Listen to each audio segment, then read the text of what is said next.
বিয়ে করায় তাহলে তো আর আমি এই মেয়ে রাখবো না, কখনো রাখবো না। অনেক চিল্লাচিল্লি পারাবাড়ি করতেছে। করার পর সবাই এখন আমার বাবার ঠান্ডা করতেছে যে বন পান খান, পানি খান, একটা মানে আপ্যায়ন করতে চাচ্ছে। পরে আচ্ছা ঠিক আছে, আপ্যায়ন করবো, সব কিছু করবো, আমরা যে মায়া বিয়ে দিচ্ছেন আমি সেই মায়া দেখবো। পরে ভাইয়া মেয়েটার নাম কি ছিল?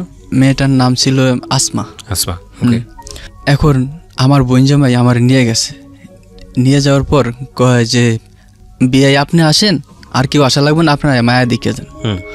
পরে এই কথা বলার পর আমার বোন জামাই আমার রাইখা উনিও আমার বাবার সাথে মেয়ে দেখতে গেছে। যা দেখে যে মেয়ে কালো, আমার সাথে দ্বিগুণ বয়স। আপনার চেয়ে ডাবল বয়স? আমার সাথে ডাবল বয়স। তখন আপনার 12-14 বছর? হ্যাঁ হ্যাঁ, 12-14 বছর বয়স। আমার সাথে ডাবল বয়স ওই মেয়ে, মানে কালো। পরে এখন আমার বলতেছে যে মাডুক, তুই যে মেয়ে দেখছো সে মেয়ে তো তোরে দেয় নাই। আমি কই কি বলেন ভাই, এটা আবার কয় এইটা মেয়ে তোরে দেখাইছে একটা, দিছে আরেকটা, তোরে দিছে আরেকটা। পরে আবার আমি উনি আবারও সেই হাউকা শুরু করে দিলাম। এটা কি হইলো আমার জীবনে?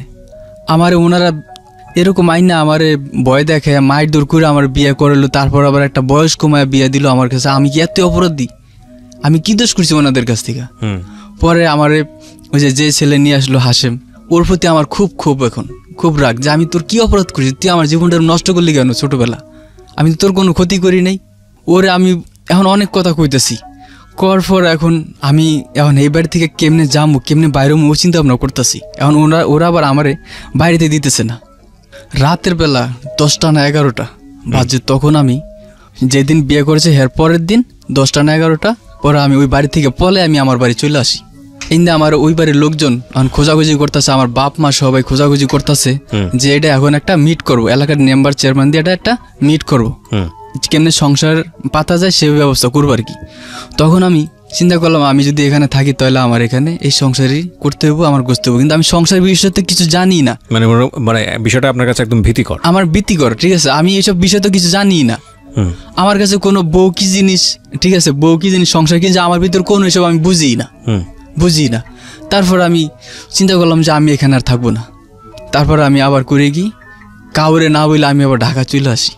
আচ্ছা, আবার ঢাকা আমি চলে আসি। ঢাকা আসার পর আমি কারোর সাথে কোনো যোগাযোগ নেই, কারোর কোনো পরিচিত মানুষের কাছে যাই না। এইটা আবার আমার বাপ মা হাউকাউ করতেছে। সবাই মিলে এখন ওই বাড়ির দোষ চাপাইতেছে যে আমার ছেলেটা জীবনটা নষ্ট করে লেছেন, আমার ছেলেটা আজকে আমার ঘরে নাই, আমরা পাইতেছি না। এই বিভিন্ন কথা নিয়ে হাউকাউ করতেছে, কান্নাকাটি করতেছে আমার বাবা মা, আমি মানুষের কাছে শুনতেছি। পরে আমি আশা করলাম কি এক জায়গায় মোহাম্মদপুর চাই আমি রঙের কাজ করি। আচ্ছা, রং মিস্ত্রি কাজ করি। তখন আমি মিস্ত্রি হই নাই, তখন আমি হেল্পার। 120 টাকা মজুরি পাই। 120 টাকা মজুরি পাই, ওইটা দিয়ে আর কি আমি কোনোরকম চলতেছি, ব্যাচেলার বাসা থাকতেছি। তখন আমি যে ব্যাচেলার বাসা থাকতেছি এটা আর কি আমার ওই যে আমার বিয়ে করেছে ওই বাড়ির লোকজন শুনে আর কি আমার ওই এখন তো ওই মেয়ের বাপ আমার বাসায় পড়ছে।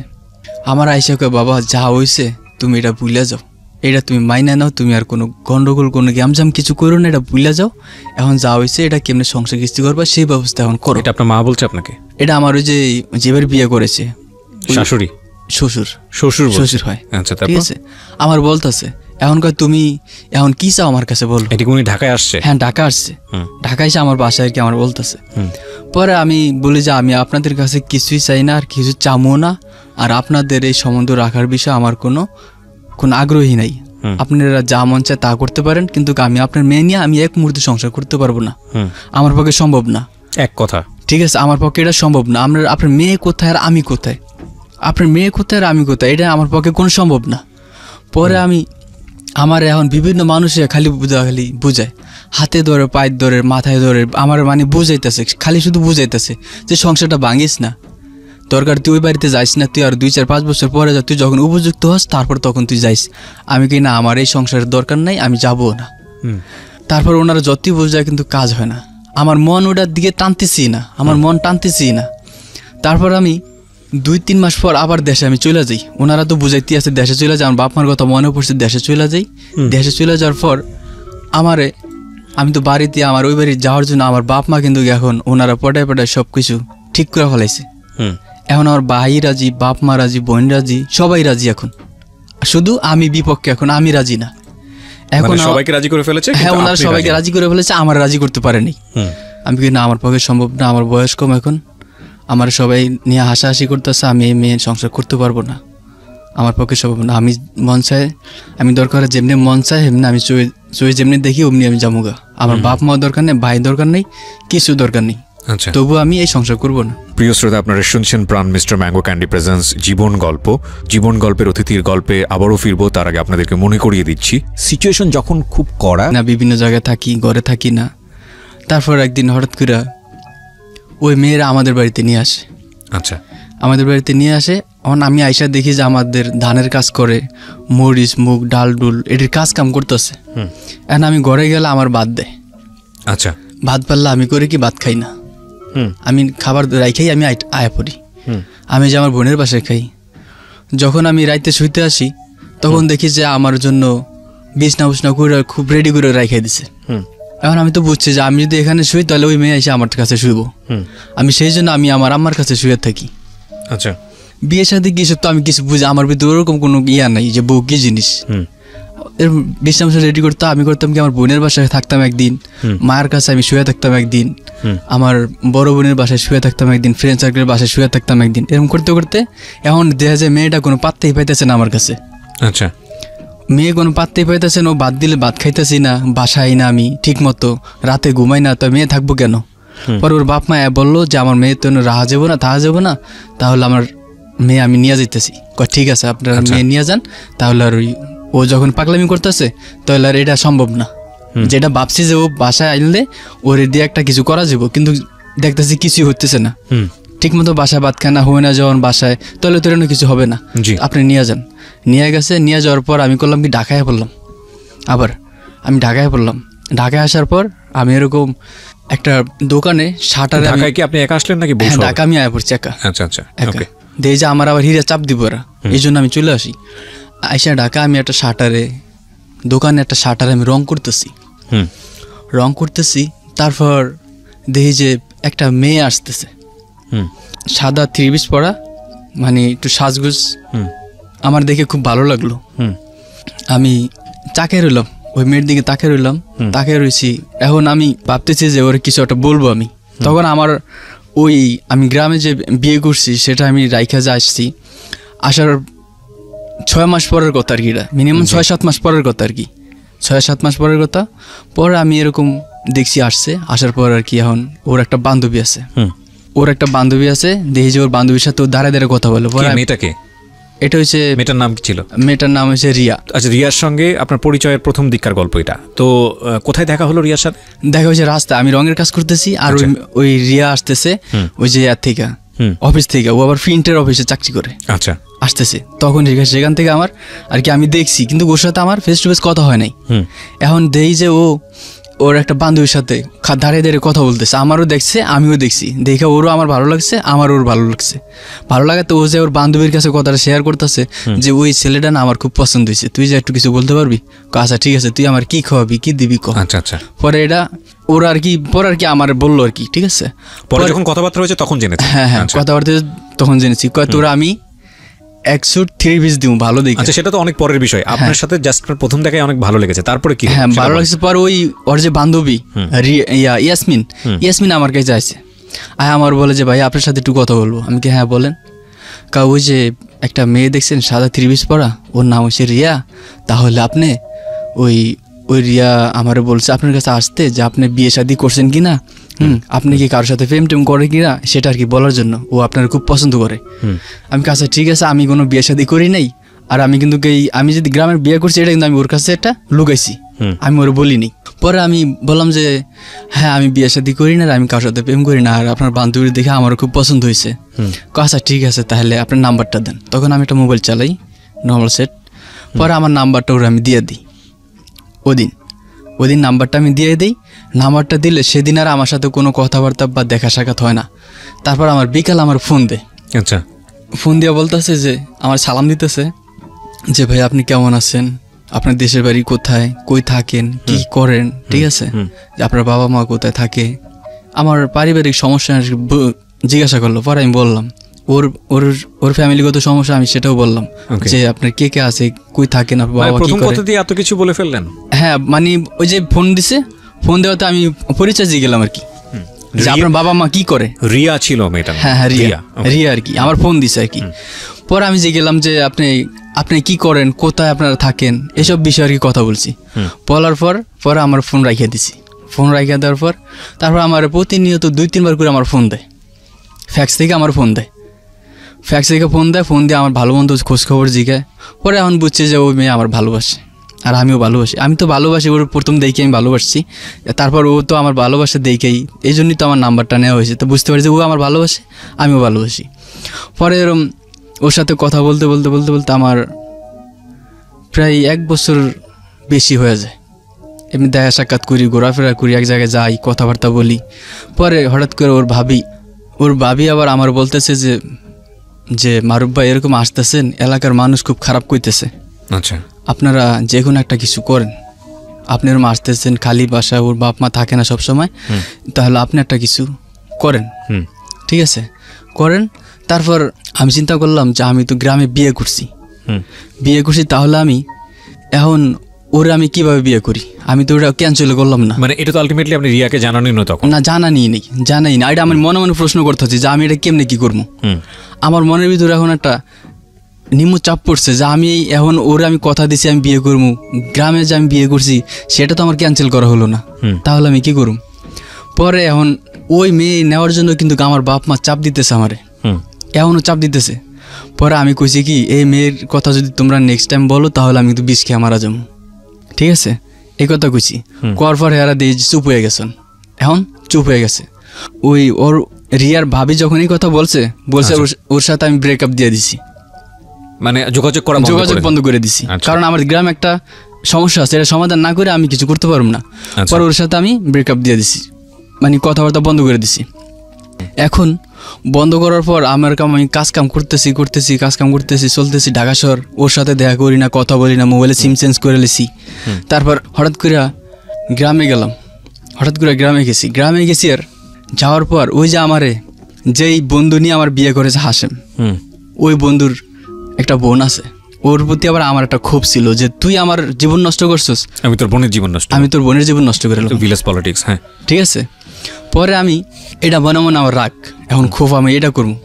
এখন আমি বাজারে যাইতেছি আর দেখি যে ওর বোন মারদাসা আসতেছে। আইসা আমার দূরের থেকে ওর বোন আবার আমার খুব ভালো জানে, ভালোভাবে চিনে। তারপর আমার বলতেছে যে মারুফ ভাইয়া কেমন আছেন, আপনার অনেক দিন হয়েছে দেখি না, আপনি আমার ঘরে আয়েন না, আপনার বউ নিবেন না নিবেন, কোনো খোঁজ খবর নাই, মানে আমার এরকম একটা টিট করে কথা বলতেছে। আমি কি তোমার হেই বোন তো আমি নিমু তোমারে কয়টা কি বলেন ভাই, হ্যাঁ আমি তোমার পছন্দ করি, তোমার আমার ভালো লাগে, আমি তোমার নেব, এই কথা কইছি। আর ও দিয়ে মুচকি হাসি দিতেছে, মানে ও কিন্তু আমার খুব আমার ভালো লাগে ওর। পরে এখন কইতেছে কি কয়, মারুফ ভাই আপনার মোবাইল নাম্বারটা আমার দিয়ে যান। পরে ওর নাম্বারটা আমার নাম্বারটা দিছি। আর ওর বাবার মোবাইল দিয়ে আমার রাতের বেলা মিস কল দিছে। আর আমি ওর সাথে রাতের বেলা 5 থেকে 7 মিনিট কথা বলছি। কথা বলার পর ও আমার কথা শুই না, মানে এখন ও দিয়ে আমার প্রতি সব হয়ে যেতেছে, দুর্বল হয়ে যেতেছে।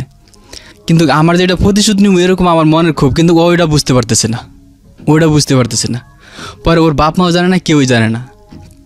এরকম ওর সাথে আমার সাথে এরকম কথা হয়, 2-3 মাস আমাদের এরকম কথা হইতেছে। তারপর আমি 2-3 মাস যে কথা হইতেছে, আমি তখন আমি ঢাকায় পড়ছি। আর ওই যে ওই রিয়া, ওর সাথে আমার কোনো যোগাযোগ নেই, এখন শুধু ওর সাথে আমার সাথে যোগাযোগ, কথাবার্তা হয়। আর আমি ওই যে মেয়ে বিয়ে করছি, ওই মেয়ে ওরকম পড়ে রয়েছি, কেউ এটা নিয়ে আমার বাড়াবাড়ি করতেছে না।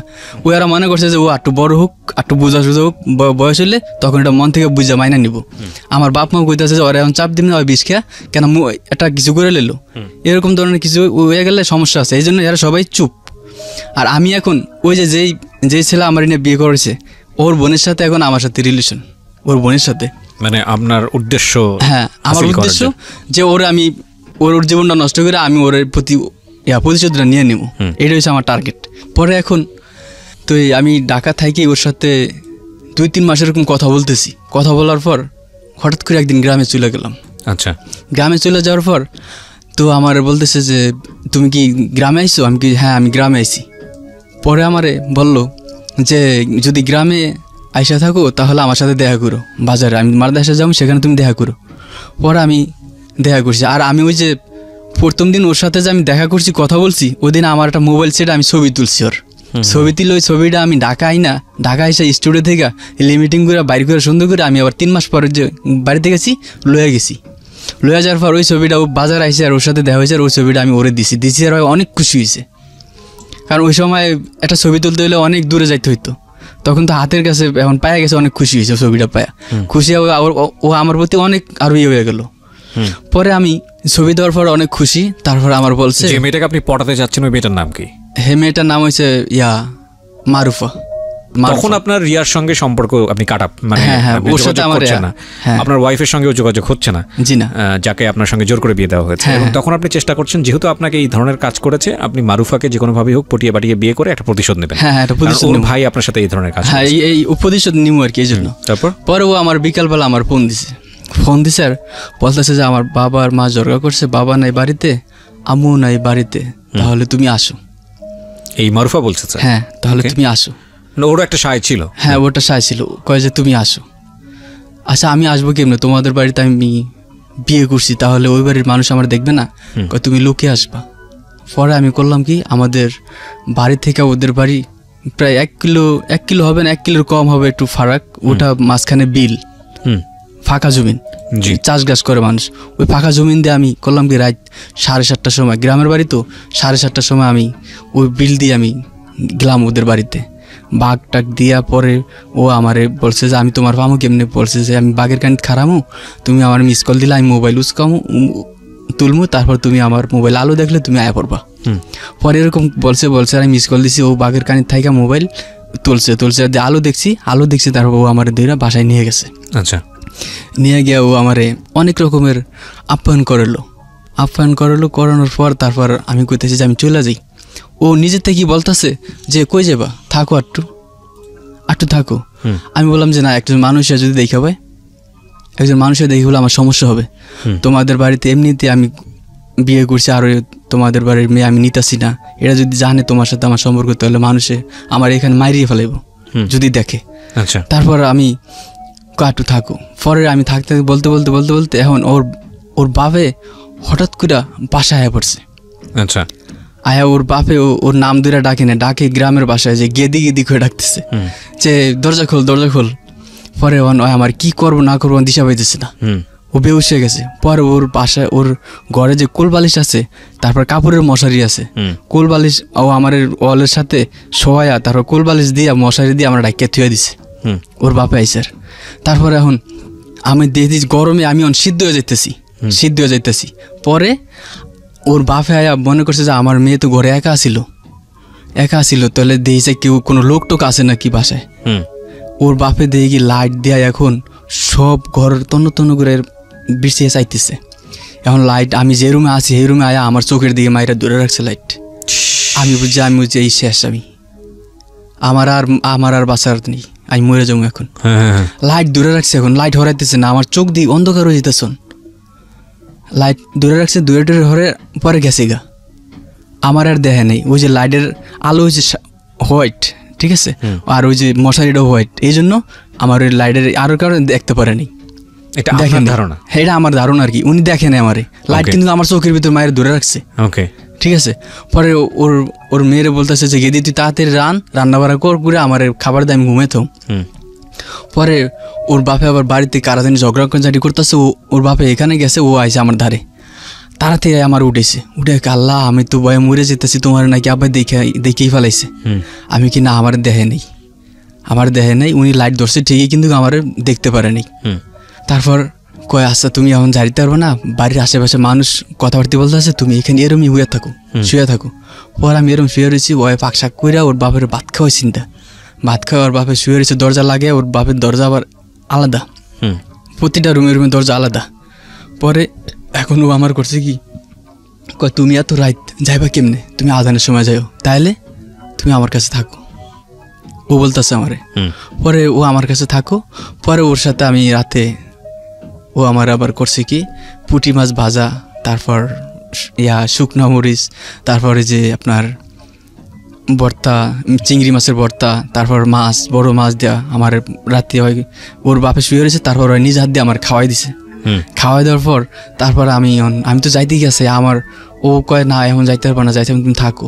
পরে আমি থাকলাম রাতে, থাকছি। এখন আর কি বলবো ভাইয়া, তা তো জানেনি, দুইটা মানুষ যদি একসাথে এরকম ও পছন্দ আমার করে, আমি ওর পছন্দ করি, তাহলে তো সেখানে কি হওয়ার। তারপর ওর সাথে আমার সাথে একটা ইয়ে হয়ে যায়, যেটা আপনার ওয়াইফের সঙ্গে আপনার ছিল, আমার ছিল না। ঠিক আছে, যেটা আমার ওয়াইফের সঙ্গে ছিল না, ওর সাথে আমার সেটা হয়ে যায়। হয়ে যাওয়ার পর এরকম আরও একদিন ও আমার ফোন দিয়ে তারপর নিল। আর পরের দিন আমার আবার ফোন করে নিল, নিয়ে তারপর এরকম আমার সাথে আরও একদিন এরকম ইয়ে হয়েছে। হওয়ার পর তারপর এখন রাত 3টা বাজে ওদের বাসা থেকে আমি বের হয়েছি। বের হওয়ার পর দেখি যে ওদের বাসা থেকে আমার দিয়ে এমন একটা লাইট মারছে আর পুরো রাস্তা অন্ধকার ছিল, সব রাস্তা আলো হয়ে গেছে। এখন আমি করছি লাইটের ফরের আগে আমি দৌড়ে যাই, একটা কবরস্থান আছে, কবরস্থানের পাশে বিভিন্ন গাছ আছে, গাছের মধ্যে ঝুঁকি দিয়ে বয়ে রয়েছি যাতে আমার যে কেউ না দেখে। এখন ওই লোকটা লাইট চারিদিকে মারতেছে, এখন আমার আর দেখতেছে না, আমি তো যে জবের মধ্যে বয়ে রয়েছি। লোকটা বুঝতে পারছে, তখন ওই যে আজানের সময় ফজর আজান দেবো, তখন ওই সময় আর কি উঠছে লোকটা আর কি, হয়তো বাইরে করে যাবে, তখন দেখে যে এরকম। পরে রাস্তায় এক মানুষ আছে, জিজ্ঞাসা করে যে একটা লোক দেখছি এরকম, হঠাৎ করে দেই নাই, অথচ আমি ছিলাম। এখন আমার দেই যে ভয়ে আমার আরও কাঁপতেছে, আল্লাহ আমার দূরে এলে আবার। আচ্ছা, পরে আমি এখন রাতে 3টা 3:30 বাজে আছে, এখন আমি যে যামু মানে আমারও ভয় করতেছে। তারপর আর কি আমি সেখান থেকে ওই বাড়ি থেকে আইসা পড়ি। আসার পরে তারপর আমি আবার এই ঢাকা আসি। ঢাকা আসলে আমি কাজ করতেছি। এখন আমার আবার একটা MP3 রেডিও ছিল আর কি, রেডিও এমনকি ট্যাব বলা হয়, সাউন্ড রেকর্ড আর কি, ওটা ছিল, আমার নষ্ট হয়ে গেছে। আমি ওটা ঠিক করতে নিয়েছি ইলেকট্রিকের দোকানে। আচ্ছা, নিয়েছি। আর ওই যে রিয়া হঠাৎ করে আমার দেখে লেছে। আচ্ছা, রিয়া হঠাৎ করে দেখে লেছে, দেখে কয় আপনি এখানে? আমি কে হ্যাঁ, তুমি এখানে? আমি তোমার কি যে খুঁজতেছি, তুমি এতদিন কই আসছিলে, তোমার মোবাইল বন্ধ কেন? আমার বলতেছে। আচ্ছা, আমি কি আমার মোবাইল চুরি হয়ে গেছে, মানে ভুয়া কথা বললাম আর কি, মিছা কথা বললাম যে আমার মোবাইল চুরি হয়ে গেছে। পরে কই এখন তোমার নাম্বার করি। পরে আমি নাম্বার নিল আমার আবার। ঠিক আছে, নাম্বার নিয়ে আমারে রাতের বেলা ফোন দিছে, তোমার কালকে আমার আব্বা আর আম্মা আসতে বলছে, আমারে বলতেছে। আচ্ছা, আমার আসতে বলছে। পরে আমি আচ্ছা ঠিক আছে, আমি আসবো নি। পরে আমি ওর বাবা মার সাথে দেখা করছি, রাতের বেলা যায় দেখা করছি। দেখা করার পর আমার বলতেছে যে তোমার গ্রামের বাড়ি কে কে থাকে? আমি থাকি, আমার বাবা মা সবাই আছে, এখন আমি ঢাকা একা থাকি। তুমি আমার মেয়ের কি বিয়ে করতে চাও? আমার এরকম ধরনের কিছু জিজ্ঞাসা করলো। করার পর হ্যাঁ আমি পছন্দ করি, ও আমার পছন্দ করে। তাহলে তুমি কয়দিন আগে তোমার কোনো খোঁজ খবর ছিল না? আমি বলছি আমার দেশে। ওর ভাবি ওই যে একদিন কইলো যে আপনি আসলে এরকম ঝামেলা করে, তারপর তাহলে এটা আপনি একটা কিছু করেন। এখন আমি চিন্তা করলাম যে ওরে যদি আমি বিয়ে করি, তাহলে আমি গ্রামে যে বিয়ে করছি তার আমি কি করব। আবার চিন্তা করতেছি আমি যদি রিয়ারে বিয়ে করি, তাহলে ওটা মানে ক্যান্সেল করে দিল আমার বাপ মা। আচ্ছা, আমার চিন্তাই মাথায় আসছে, তাহলে ওটা ক্যান্সেল করে দেব। আমি যদি বিয়ে করি, যদি শোনে, তাহলে ওটা ক্যান্সেল করে দেব। পরে আমি করলাম কি, আমি নিজের বিয়ে নিজে একাই, ওর বাপ মারে বলছি, আর ওর বাপ মা কাজেটা যাই না, তারপর ওদের আত্মীয় স্বজন আই না, আমার নিজের বিয়ে আমি নিজে একা ওই রিয়ারে বিয়ে করে ফেলাই। ওর বাবা মা আপনার বাড়িতে যায়নি, কোনো খোঁজ খবর নেই? না, কোনো কিছু নেয়নি, কোনো কিছু হয়নি। ঠিক আছে, আমি নিজের বিয়ে নিজে করে ফেলাই। এটা হলো 2008 সালের কথা। 2008 সালে আমি বিয়ে করি। তারপর বিয়ে করার পর এখন আমার এমনই অবস্থা, না পারি কোনো জায়গায় কাজ কাম করতে, না পারি একটু ঘুরতে ফিরতে, আমার অবস্থা খুবই খারাপ। এখন আমি যে বিয়ে করছি এটা আমি এমন কাউরে জানাইনি। আর আমি যদি যাই ওই সবার সামনে, তাহলে আপনি ওদেরকে তো একটা ব্যাখ্যা দিতে হবে যে আপনি যে আপনার বাবা মাকে জানালেন না বা নিয়ে আসলেন না, নিজে বিয়ে করলেন। পরে আমি বলতেছি, তারপর আমি যে আগে রঙের কাজ করতাম, এই রঙের কাজ আমি করতে যাইতেছি না। কেন যাইতেছি না? ওই আমি যে আগে বিয়ে করছি, এবার অনেক লোকই আমার চিনে, আমি হেরা রঙের কাজ করে, আমি কাজ করলে ওদের সাথে যায় কাজ করতে হয়। যদি আমার একটা কোনো ইনফরমেশন বা কোনো আমি যে বিয়ে শাদী করছি ঢাকা যদি এটি বইলা টইলা দেয়, এই জন্য আর কি আমি রোডে উঠি না, কোনো যাই না, বাসায় থাকি, খালি বাসার আশেপাশে ঘোরাফেরা করি, কোনো যাইতে পারতেছি না। পরে এখন একদিন হঠাৎ করে আমার বললো এক লোক আইসা যে তুই তো কোনো কাজ কাম করস না, তাহলে চল সিরাজগঞ্জ যা, তুই রাজের কাম কর কারোর সাথে। তোর হাজিরা দিব 150 টাকা করে বা 40 টাকা করে এরকম হাজিরা দিব, হেল্পার হিসেবে কাজ করবি। পরে আমি এই সিরাজগঞ্জ জায়গা কাজে, সিরাজগঞ্জ কাজে গেলে 10 দিন না 12 দিন কাজ করার পর শুনি কি আমার বাবা এসে ঢাকা।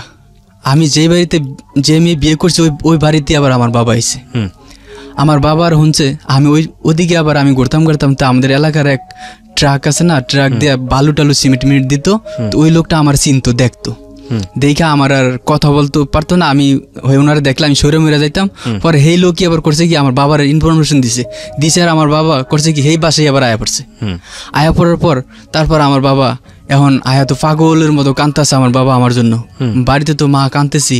তারপর আমি সিরাজগঞ্জ কাজ করি। পরে আমি করলাম কি আমার বাবার সাথে কথা বললাম, বাবার সাথেও কথা বলছি, তারপর আমার আম্মার সাথেও কথা বলছি। আমার আম্মা বাড়িতে ছিল, তার আমি বললাম যে বাবা আমি বিয়ে করছি এরকম।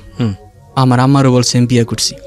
আচ্ছা, করার পর বলার পর তারপর আমার বাবা কয় ওই বাড়ি ওই যে বিয়ে করছিস তুই আগে, এই বিয়ে ক্যান্সেল না করে তুই আবার এই বিয়েটা করলি কোন উদ্দেশ্যে?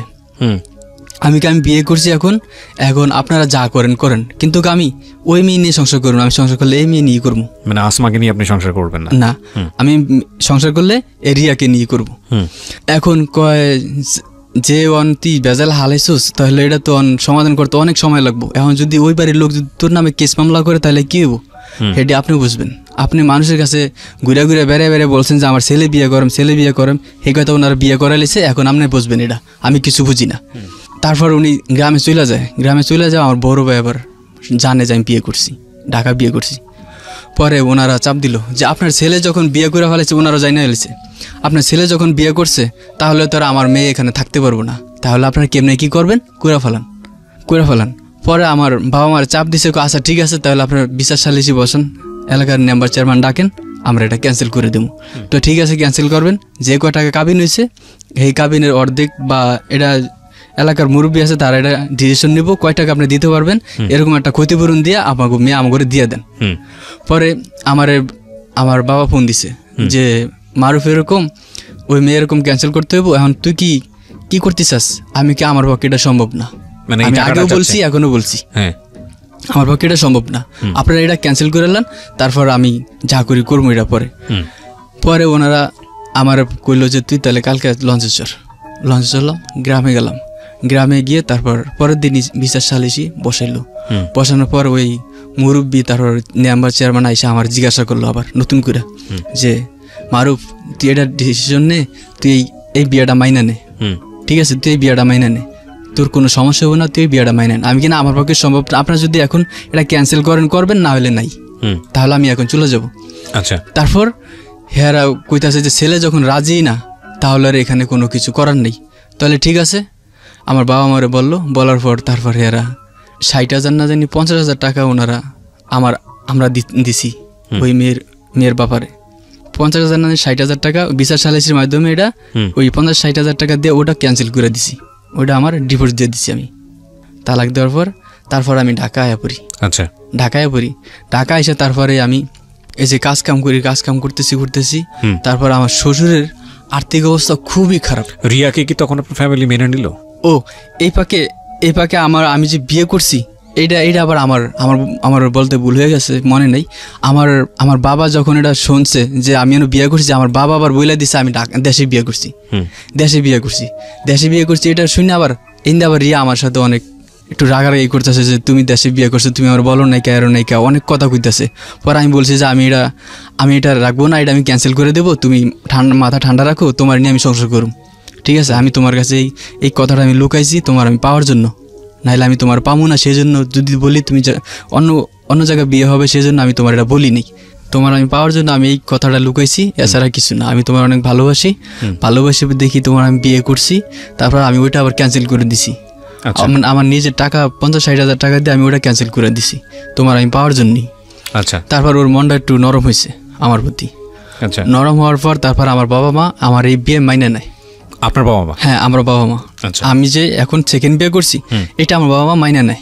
আচ্ছা, যে তোর সুখী সুখ, তুই যখন ওইটা মানতে পারস না, এখন তুই বিয়ে করছিস, এইটি তোর সুখ, এখন তুই কেমনে বাড়িতে আসবি এখন সেই চিন্তা ভাবনা কর। আচ্ছা, ঠিক আছে। তারপর আমি চিন্তা ভাবনা করছি যে যাক আমার বাবা মাইনে নিছে যেহেতু, তাহলে আমি ওর নিয়ে গ্রামের বাড়ি যাবো। এখন বিয়ে করার পর ওরে 6 মাস 1 বছর গেছে গা, তারপর আমি ওই ফাঁকি রঙের কাজ করতেছি সুন্দরভাবে। এখন ওর বাপ মার বাড়ি ওরে আমি রাইখা দিছি, আমি আর আলাদা বাসা টাসা নিয়ে নিই কিছু, ওর বাপ মার বাসায় রাখছি আর কি। রাখার পরে এখন সবাই ওরা কইতেছে যে এরম আর কয়দিন থাকবো, তাহলে তুমি একটা বাসা নাও। আচ্ছা, আমি বললাম যে বাসায় নেবো না, আমি ওর গ্রামের বাড়িতে নিয়ে যাবো, আমার বাপ মা যেখানে আছে সেখানেও থাকবো, আমি ঢাকা থাকবো। এখন ওরা কইতাছে যে তুমি এখন ঢাকার থেকে দেশে নিয়ে যাবা, ও কি দেশের মায়া, দেশে থাকতে পারবো, ওই যে ঢাকার মেয়ে, তুমি কি দেশে নিয়ে ওরা রাখতে পারবা, ও তোমার ছাড়া তো থাকবে না, তাহলে তুমি ওরে নিয়ে রাখবা কেমনে। তারপর আমার এইসব কথা বলে, আর ওই রিয়াও দেশে যাইতে চায় না। আচ্ছা, রিয়াও দেশে যাইতে চায় না, আমি তোমার ছাড়া দেশে যাবো না, যদি যাইতে হয় তোমার নিয়ে যাবো, আর ঢাকা থাকলে দুজন একসাথে থাও। আচ্ছা, এরকম কথা বলে। এখন ভাই এরকম পরিস্থিতি পড়ছে, এখন আমি যে টাকা ইনকাম করি এই ইনকাম টাকায় এখন আমাদের বাসা নিয়ে থাকা সম্ভব না, বাসা ভাড়া খাওয়া দাওয়া নিয়ে এসব সম্ভব না।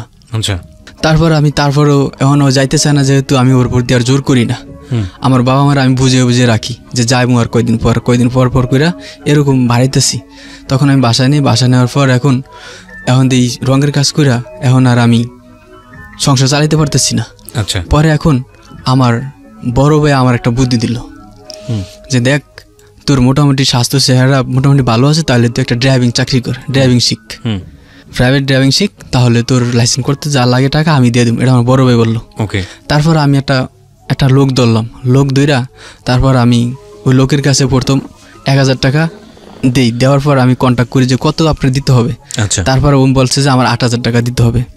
তারপর আমি ওনারে 1000 টাকা প্রথম দিয়ে কদিন গাড়ি চালে আমার যা শ্বশুরে বলি যে আব্বা আমি এরকম একটা গাড়ি চালানো শিখতেছি, তারপর আমি সেখানে একটু সময় দিব, আমি কাজ কাম করতে পারব না, তাহলে আপনার মেয়েরে আপনার কাছে কিছুদিন রাখেন, তারপর আমি যখন ড্রাইভিং শিখা হয়ে যাবো তখন আবার কাজ কাম করুম, তখন আবার আপনার মেয়ে নিয়ে বাসায় আমি রেখে থাকবো।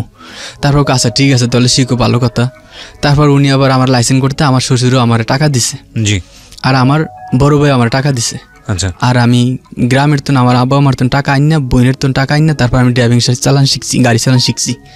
মিনিমাম আমার 1 থেকে 1.5 মাস গেছে শিখতে। এটা খালি 1-1.5 মাস কোনো কাজ কাম করি না, খালি গাড়ির পিছনে দৌড়েছি। আর এই ফাঁকে লাইসেন্সও করছি, লাইসেন্স করছি। আর আমার 3 মাস না 4 মাস পর লাইসেন্স বেরিয়েছে।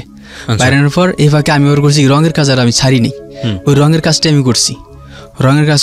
তখন আমি তো মিস্ত্রি হয়ে গেছি, তখন আমার 500 টাকা হাজিরা দেয়। তখন সেটা দিয়ে আমার মোটামুটি চলে, কিন্তু আমার 15 দিন কাজ হয়, আবার 10 দিন কাজ হয় না। 15 দিন কাজ হয়, 10 দিন কাজ হয় না, রঙের কাজ খুবই কম, এই জন্য সংসার চলে না ভালো করে। তারপরে আমি আবার এই ড্রাইভিংয়ে যে লাইসেন্সটা বের হয়েছে, তারপরে আমি চাকরি নিই। চাকরি আমার আল্লাহর মত হয়ে যাওয়ার পর সেখানে চাকরি হওয়ার 1 মাস পর আবার এই চাকরিটা আমার চলে যায়। আবার আমি আবার এই রঙের কাজ করি। মানে প্রথম চাকরি করতে আমার দিয়ে ভালো লাগতেছে না, আমার নিয়ে ওই জায়গায় বসায় রাখে, তারপর ঠিক মতো খাওয়া দাওয়া খাইতে পারি না। ড্রাইভিং চাকরি ঠিক মতো খাইতে পারি না, ওই জায়গায় বসায় রাখে, রাস্তাঘাটে মানে আমার কেমন জানি মনে হয় রাত 8টা নাই 9টা নাই, যে সময় মন চাই সময় ডাক দেয়, এই জন্য আমার দিয়ে ভালো লাগতেছে না। পর আমি ওই চাকরি ছাইড়া দিই আইসা পর আবার 2-3 মাস আমি রঙের কাজ করি। আর আমার এক ফ্রেন্ড আছে ওই এলাকা থাকে, মোহাম্মদপুর এলাকা থাকে। আমি বললাম যে বাবু ভাই আপনি আমার একটা চাকরি দেন, আমার তো লাইসেন্স আছে, আপনি আমার একটা চাকরি দেন, ভালো একটা চাকরি পেলে এলাকায়, যদি কম ডিউটি, বেতন কম হোক সমস্যা নাই, কম ডিউটি একটা চাকরি দিবেন। কয় ঠিক আছে। পরে ওই লোক আমার ফোন দিয়ে বলে যে মারুফ ভাই আমি একটা চাকরি পেয়েছি, আপনি একটু আসতে পারবেন? ঠিক আছে আসি। তারপর আমি আসলাম, তারপর আমি মোহাম্মদপুর সলিমুল্লাহ রোড গেছি, গিয়ে তারপর সেখানে আমার একটা চাকরি। তারপর মালিকের সাথে কথা বলি, 12,000 টাকা আমার বেতন, 12,000 টাকা বেতন। তারপর এই চাকরিটা আমি 1 বছর করি। 1 বছরের মধ্যে আমাদের সংসার খুব ভালোভাবে চলে, এখন কোনো কারোর সাথে কোনো ঝগড়াঝাটি হয় না।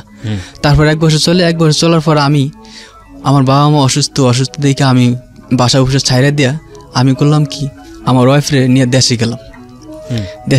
দেশে গিয়া আমার বাপ মা অসুস্থ দেখে, আম্মা অসুস্থ, তারপর ওরে রাইখা আমি চিন্তা করলাম যে আমি গ্রামে থাকি এখন কি করবো, তুমি কয়দিন থাকো।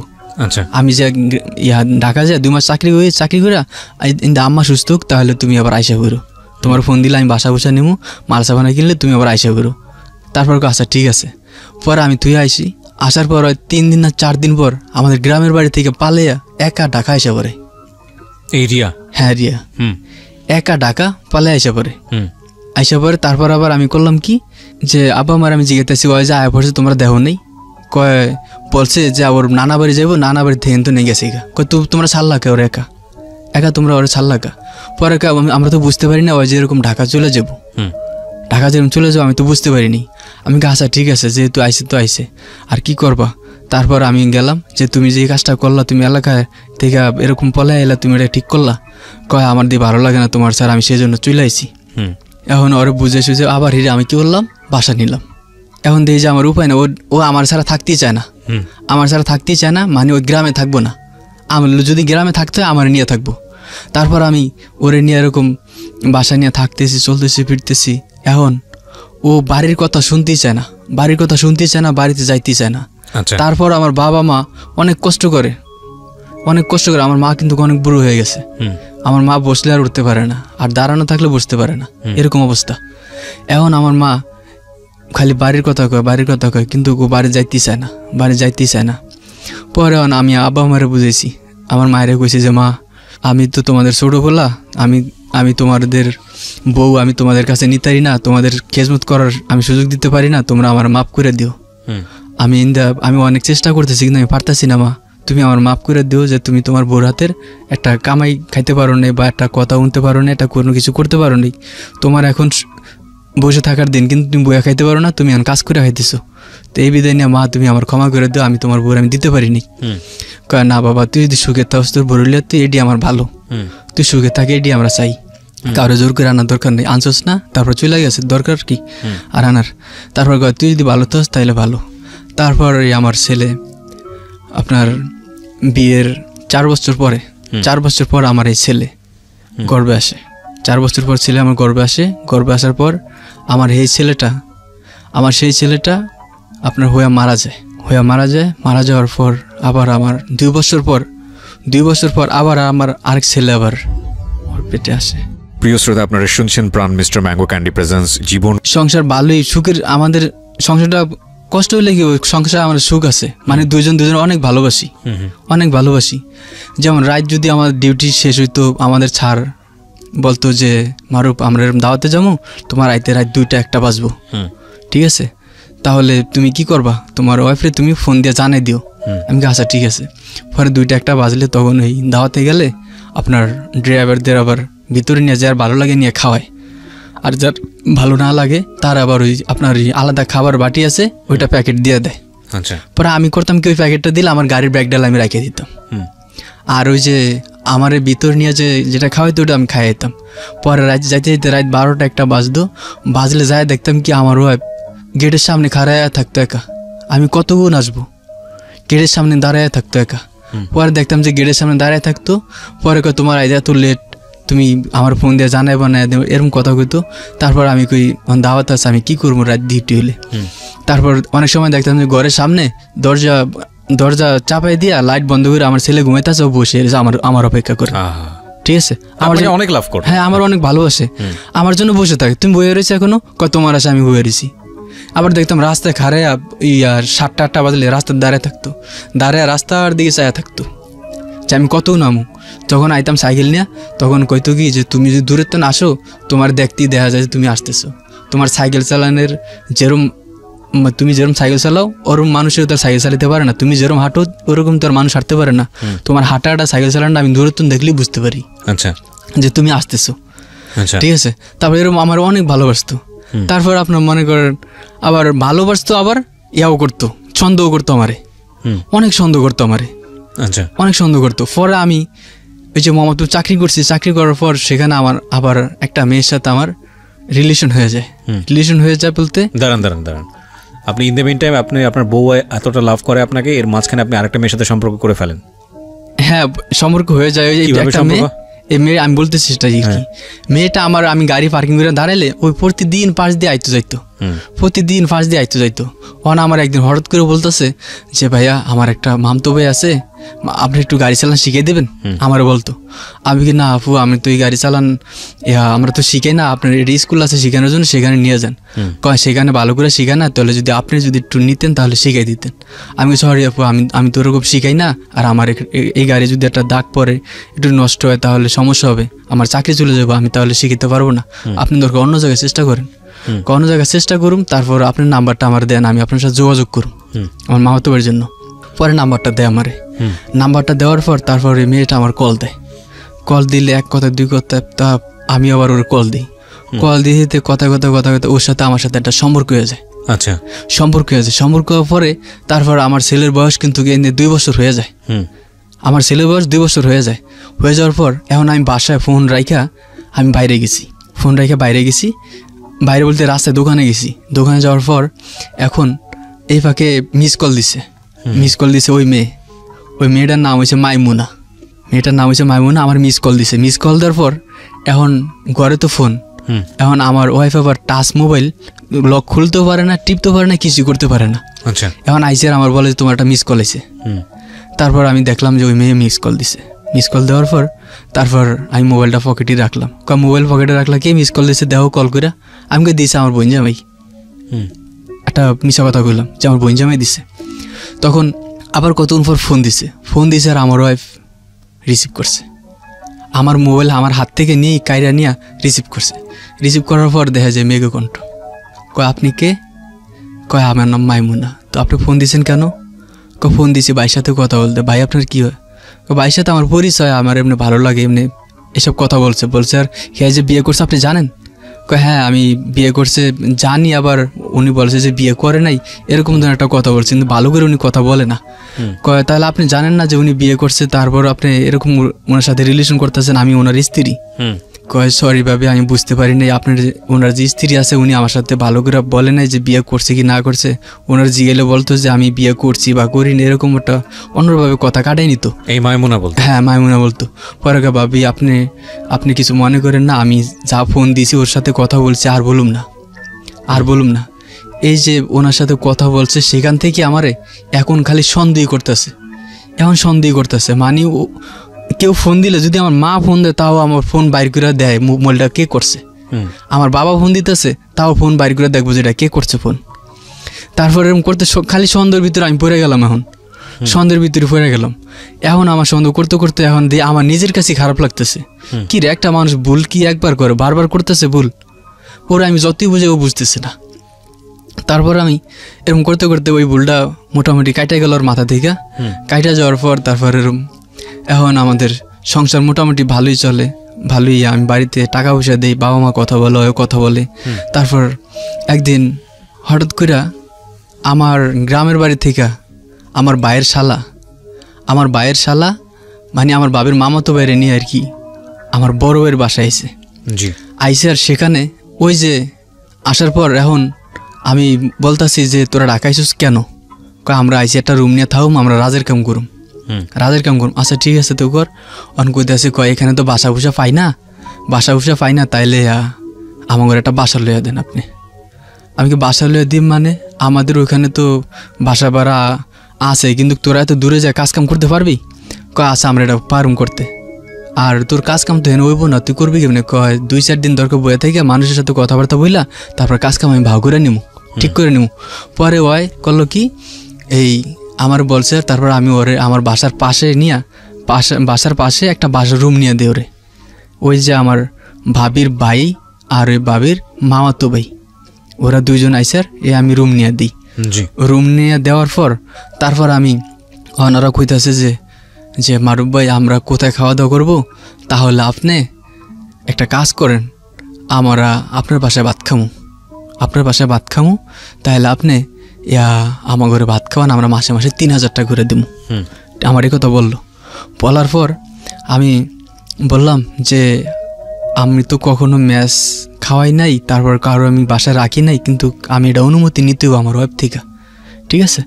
তারপর আমি এটা মনে মনে ভাবলাম যে তাহলে ওর একটু জিজ্ঞান দরকার আছে আমার। তারপর আমি ওর জিজ্ঞাসি এই ফাঁকে আমার ওয়াইফ আমি যদি ফ্রেন্ড সার্কেলে আমার বাসায় আসতে চাই আমার কইতো কি যে তোমার ফ্রেন্ড সার্কেল আছে তুমি বাসার বাইরে চা খাওয়া বিদায় করে দাও কিন্তু গ্রুমে আনবা না। মানে ও ছেলে মানুষ পছন্দই করতো না, আমি ছাড়া মানে অন্য কোনো ছেলে মেয়ে ছেলে পছন্দই করতো না। কয় ছেলে মানুষ দেখলে আমার গাও জ্বলে, আমি দেখতে পারি না অন্য ছেলে মেয়ে। ঠিক আছে, তুমি যদি তোমার ফ্রেন্ড সার্কেল আয়া থাকে তাহলে তুমি বাইরে তো চাটা খাওয়াই তুমি বিদায় করে দেবো, ঘরে আশেপাশে আনবা না। পরে এরকম ধরনের কি ছিল। তারপর আমি যে জিজ্ঞেস করলাম যে আমার বিয়ে এরকম আর আমার ভাবির মামা তবে আইসে, তাহলে ওরা এরকম বাসায় থাকতেছে, এই বাসায় খাইতেছে, তুমি কি বলো? কয় আমি কিছু জানি না, এটি আপনি জানেন, এটি আপনি জানেন, আমি কিছু জানি না। আচ্ছা ঠিক আছে, তাহলে আমি কইছি যে এরকম ওরা আমার 3000 টাকা করে দেবো। এখন দেখো দুইটা মানে যদি তুমি মানে আপনি রিয়ার সঙ্গে আলোচনা করছেন? হ্যাঁ, রিয়ার সঙ্গে আলোচনা করছি যে তুমি যদি দুইটা মানুষের পাকশাক করে একটু খাওয়াই ধরো মাসে 6000 টাকা, মাসে 6000 টাকা তোমার একটু কষ্ট ওয়েডি আছে, তোর বেশি কিছু না, ওরা পাশের বাসায় থাকবো।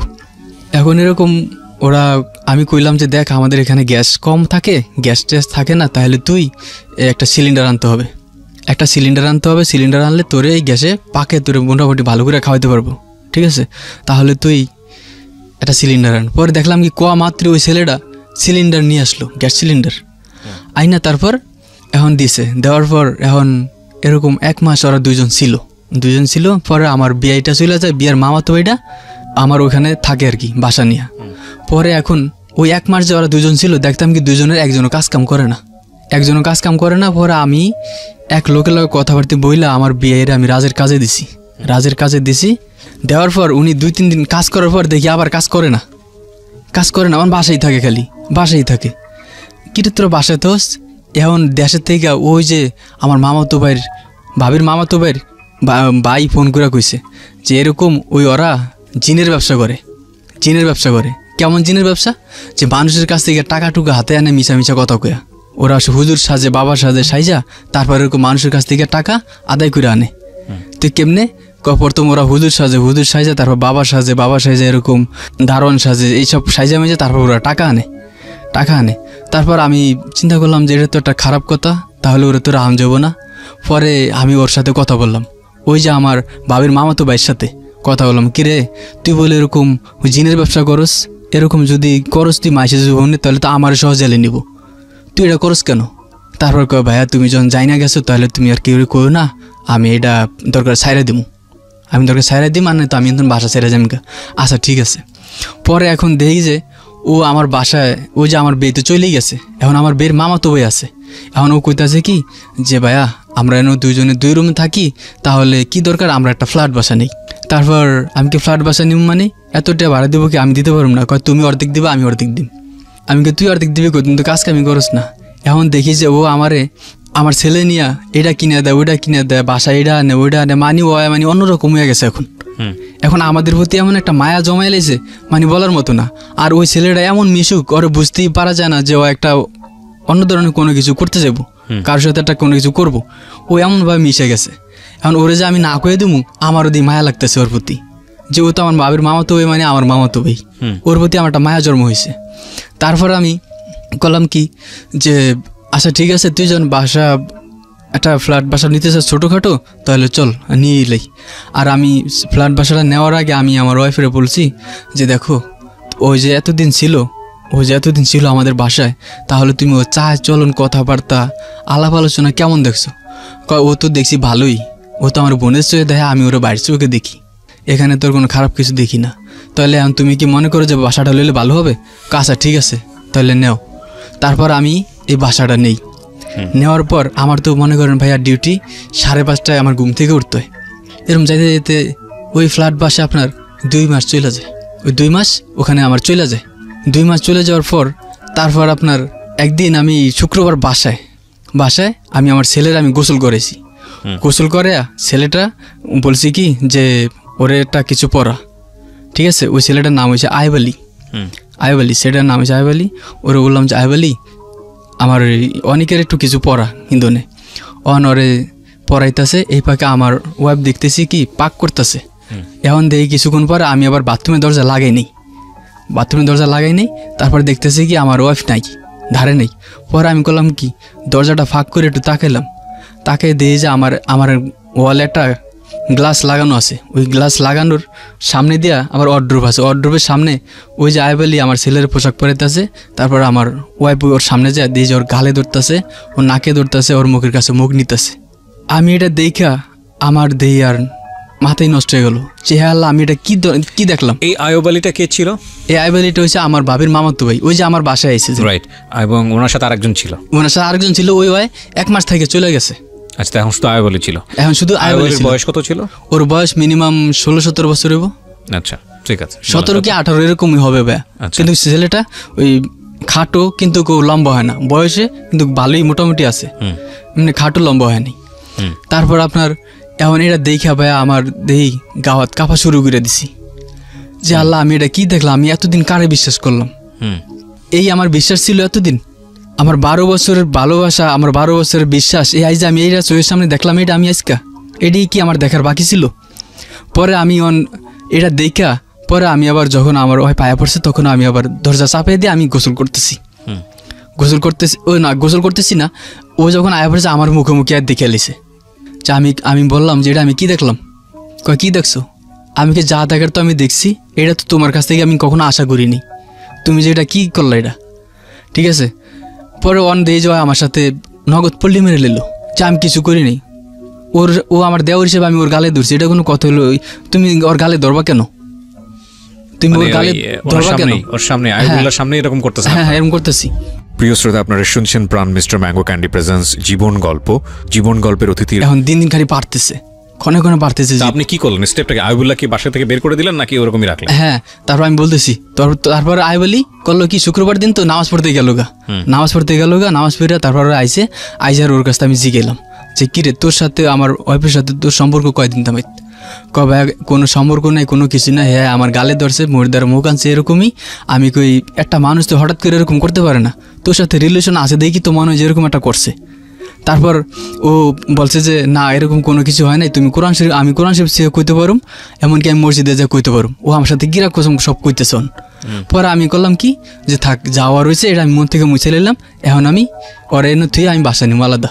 পরে আমি করলাম কি, হেই মাসি ওরে ওই বাসা রাইখা, ওই আইবলির বাসা রাইখা আমি আবার একটা বাসা নিলাম, ছোট আছে 1 রুম সিঙ্গেল। এখন বাসা নেওয়ার পর ভাইয়া, এখন আমি ফোন করলে আমার বুর কথাবার্তা চাই চলন সব চেঞ্জ হয়ে গেছে, এখন আর আগের রিয়া নাই। এখন আমি ফোন করলে আমার চিনে না। বাসা চেঞ্জ করলেন কেন? আপনি তো আইবুলকে ওখান থেকে বের করে দিতে পারতেন। আমি ওরে বাইর করে নিয়ে ওই ওখানেই থাকবো, আমি নিজেই বাসা নিয়ে আয়া পড়ছি আরেক জায়গায়। আচ্ছা, ওরে ওখানে রাইকে আমি আয়া পড়ছি, ঠিক আছে। ওরা কইলো যে আমি যদি এখানে বাসা ছেড়ে দিই তাহলে আমার অনেক ঝামেলা হইব, বলতে আমার মাল সাবানা আছে, তো আমার যাইতে অনেক সমস্যা হইব, তাহলে তার সাথে তোমরা তো না, আপনাদের সাথে সাবলেট ছিল? হ্যাঁ, সাবলেট ছিল, তার সাথে তোমরা আলাদা যাও গিয়া, ঠিক আছে। আর ওর ছিল জিনের ব্যবসা ভাইয়া, ওই যেটা বললাম জিনের ব্যবসা, ওই টাকা ওই কিন্তু অনেক টাকা মানুষের কাছে হাতে আনতো মিনিমাম প্রতিদিন। যাই হোক, সেটা বড় কথা না, কথা হলো তারপরে আপনি বাসা আলাদা করার পর আপনার ওয়াইফের মধ্যে আপনি চেঞ্জ দেখলেন। হ্যাঁ। ইন দ্য মিন টাইম মাইমুনার সঙ্গে আপনার কি অবস্থা? কার সাথে? মাইমুনার সাথে। ও তো ওই যে আমার বউ কথাবার্তা বলছে, ওই তারপরে চলে গেছে, ওকে চলে গেছে, ওর কোনো ইয়া নাই, ঠিক আছে। তারপর ও আমারে, এখন আমি ফোন দিলে আমার খালি উল্টা উল্টা কথা কয়, মানে আমার চিনে না, এখন আমার ছায়াটি দেখতে পারতেছে না। বাসায় আসলে যে মানুষ আমার 3টা-4টা বাজে ফোন করে কইতো বাসায় পড়ো, ওই যে বিয়ের দাওয়াতটা থাকলে আমার বাসায় পড়তে কইতো। আমি রাত 9টা বাজে ডিউটি শেষ করে আমি ফোন দিই, কয় তোমার আইতে দেরি হলে তুমি থাইকা যাও। আমার বলতেছে যে তোমার আইতে যদি দেরি হয় তাহলে তুমি থাইকা যাও, আমি শুয়ে থাকি আমার আম্মারে নিয়ে। আমি কি না হবে বাজে 9টা, আমি আয়া পড়ুম, আমি থাকবো কেন? আমি আয়া পড়ি, কয় না তোমার আওয়া লাগবে না, তুমি থাকো। এখন আমার আইতে দিতেছে না বাসায়, ওই যে বাসা চেঞ্জ করার পর থেকে। মানে এখন ও আমার কথাই শুনতে পারতেছে না। আমি যদি ফোন করি, ফোন করে তুমি ফোন করো কি আরে, কেন ফোন করো, মানে তুমি থেকে তুই তাঙ্গের ভিতরে আমার জায়গা। এখন আমার কথাবার্তা শুনতেছে না। এখন কয় তুমি এরকম সন্দেহ করে তুমি আমার এরকম মানুষের কাছে বলছো, ঠিক আছে, তাহলে আমি তোমার ভাত খাবো না। আমি আবার ইন্দা ভাত খাবো না, আমার ভাত খাইবো না, এই জন্য হুন্নে আমি আমার বড় ভাই ডাকাই না, ওর বাপ মা সহকারে, আমার বড় ভাই সহকারে একটা মিটিং করলাম। মিটিং করার পর ওই স্টেটমেন্ট সবার সামনে কইছে যে ও আমার ভাত আর খাইতো না, মানে ও আমার সংসার করবো না। আমার এটা এটুক দেখছে, দেখে আমার সারা বছর খোড়া দেবো, আমার বলবো এটাই নিয়ে জর্গাইবো বাসায় খালি প্রতিদিন। এখন এই কথা বলার পর আমি কইছি এটা আমি কারো কাছে বলিনি আর কারোর কাছে বলবো না। এই ফাঁকে ওই যে ওই আইবালি করতো কি, আমি ওরলে বিভিন্ন জায়গায় ঘুরতাম যাইতাম না, ও কইতো কি ওই মেয়ে লিয়া হোটেলে ছিলাম, ওই মেয়ে লিয়া ঘুরতে গেছিলাম, আমি যা মদ খাই, আমি যা জুয়া খেলাই। তারপর আমার গ্রামের বাড়ি আমি গেলে আমার বাপ মা বলে ওরে কইতো ওরে ছাইরা দিম, ওরে তালাক দিয়ে দিম, এইসব ধরনের কথা ওই আমার ওয়াইফের কানের মধ্যে বিষ ডালছে ভাইয়া। বিষ ডালনে ও আমার ওয়াইফ এখন আমারে আরও চয়ে দেখতারে না। ওই যে বিভিন্ন কথা কয়, এমনি ওই আমার সন্দেহ করতো, সন্দেহের উপরে এখন আবার পরে আবার ওই আমার বিভিন্ন কথা কইতাছে যে আমি হোটেলে মেয়ে নিয়ে ঘোরাফেরা করি, টাকা পয়সা নষ্ট করি, মদ খাই, এরকম করে বিভিন্ন কথা ওই ওর কানের মধ্যে ঢালছে। ঢালার পর এখন ওই আমার আরও সহ্য করতে পারতেছে না, এখন আমার কথাই শুনতে পারতেছে না। একদিন আমার ফোন দিয়ে কইতাছে যে তোমার বাইরে লিয়ে তুমি আমার বাসায় আইবা, আমাকে বাসায় আইবা। হ্যাঁ কেন আমার বাসায় দরকার আছে। পরে আমার বাইরের আমি আনি নেই, পরে আমি একদিন নিজে একলা আইছি। আওয়ার পর দেখি কি আমার কথা বাড়িতে হন তারা না, আমার মোবাইলে ফোন করলে খালি কয় তুই আরে না আবি না, তুই আরে না আবি না, আইলে তোর মানুষ দেভিডামু, তোর মানুষ দেভিডামি, তুই আরে না আবি না। আমি চিন্তা করতেছি যে আমি 12 বছর যে মানুষের সাথে ঘর করছি, এই মানুষটা আমার এরকম অবহেলা কেমন করে, কেমনে এরকম অবহেলা করে। আমি এখন ওর কাছে কি একটা জরা পাতার মতো হয়ে গেলাম।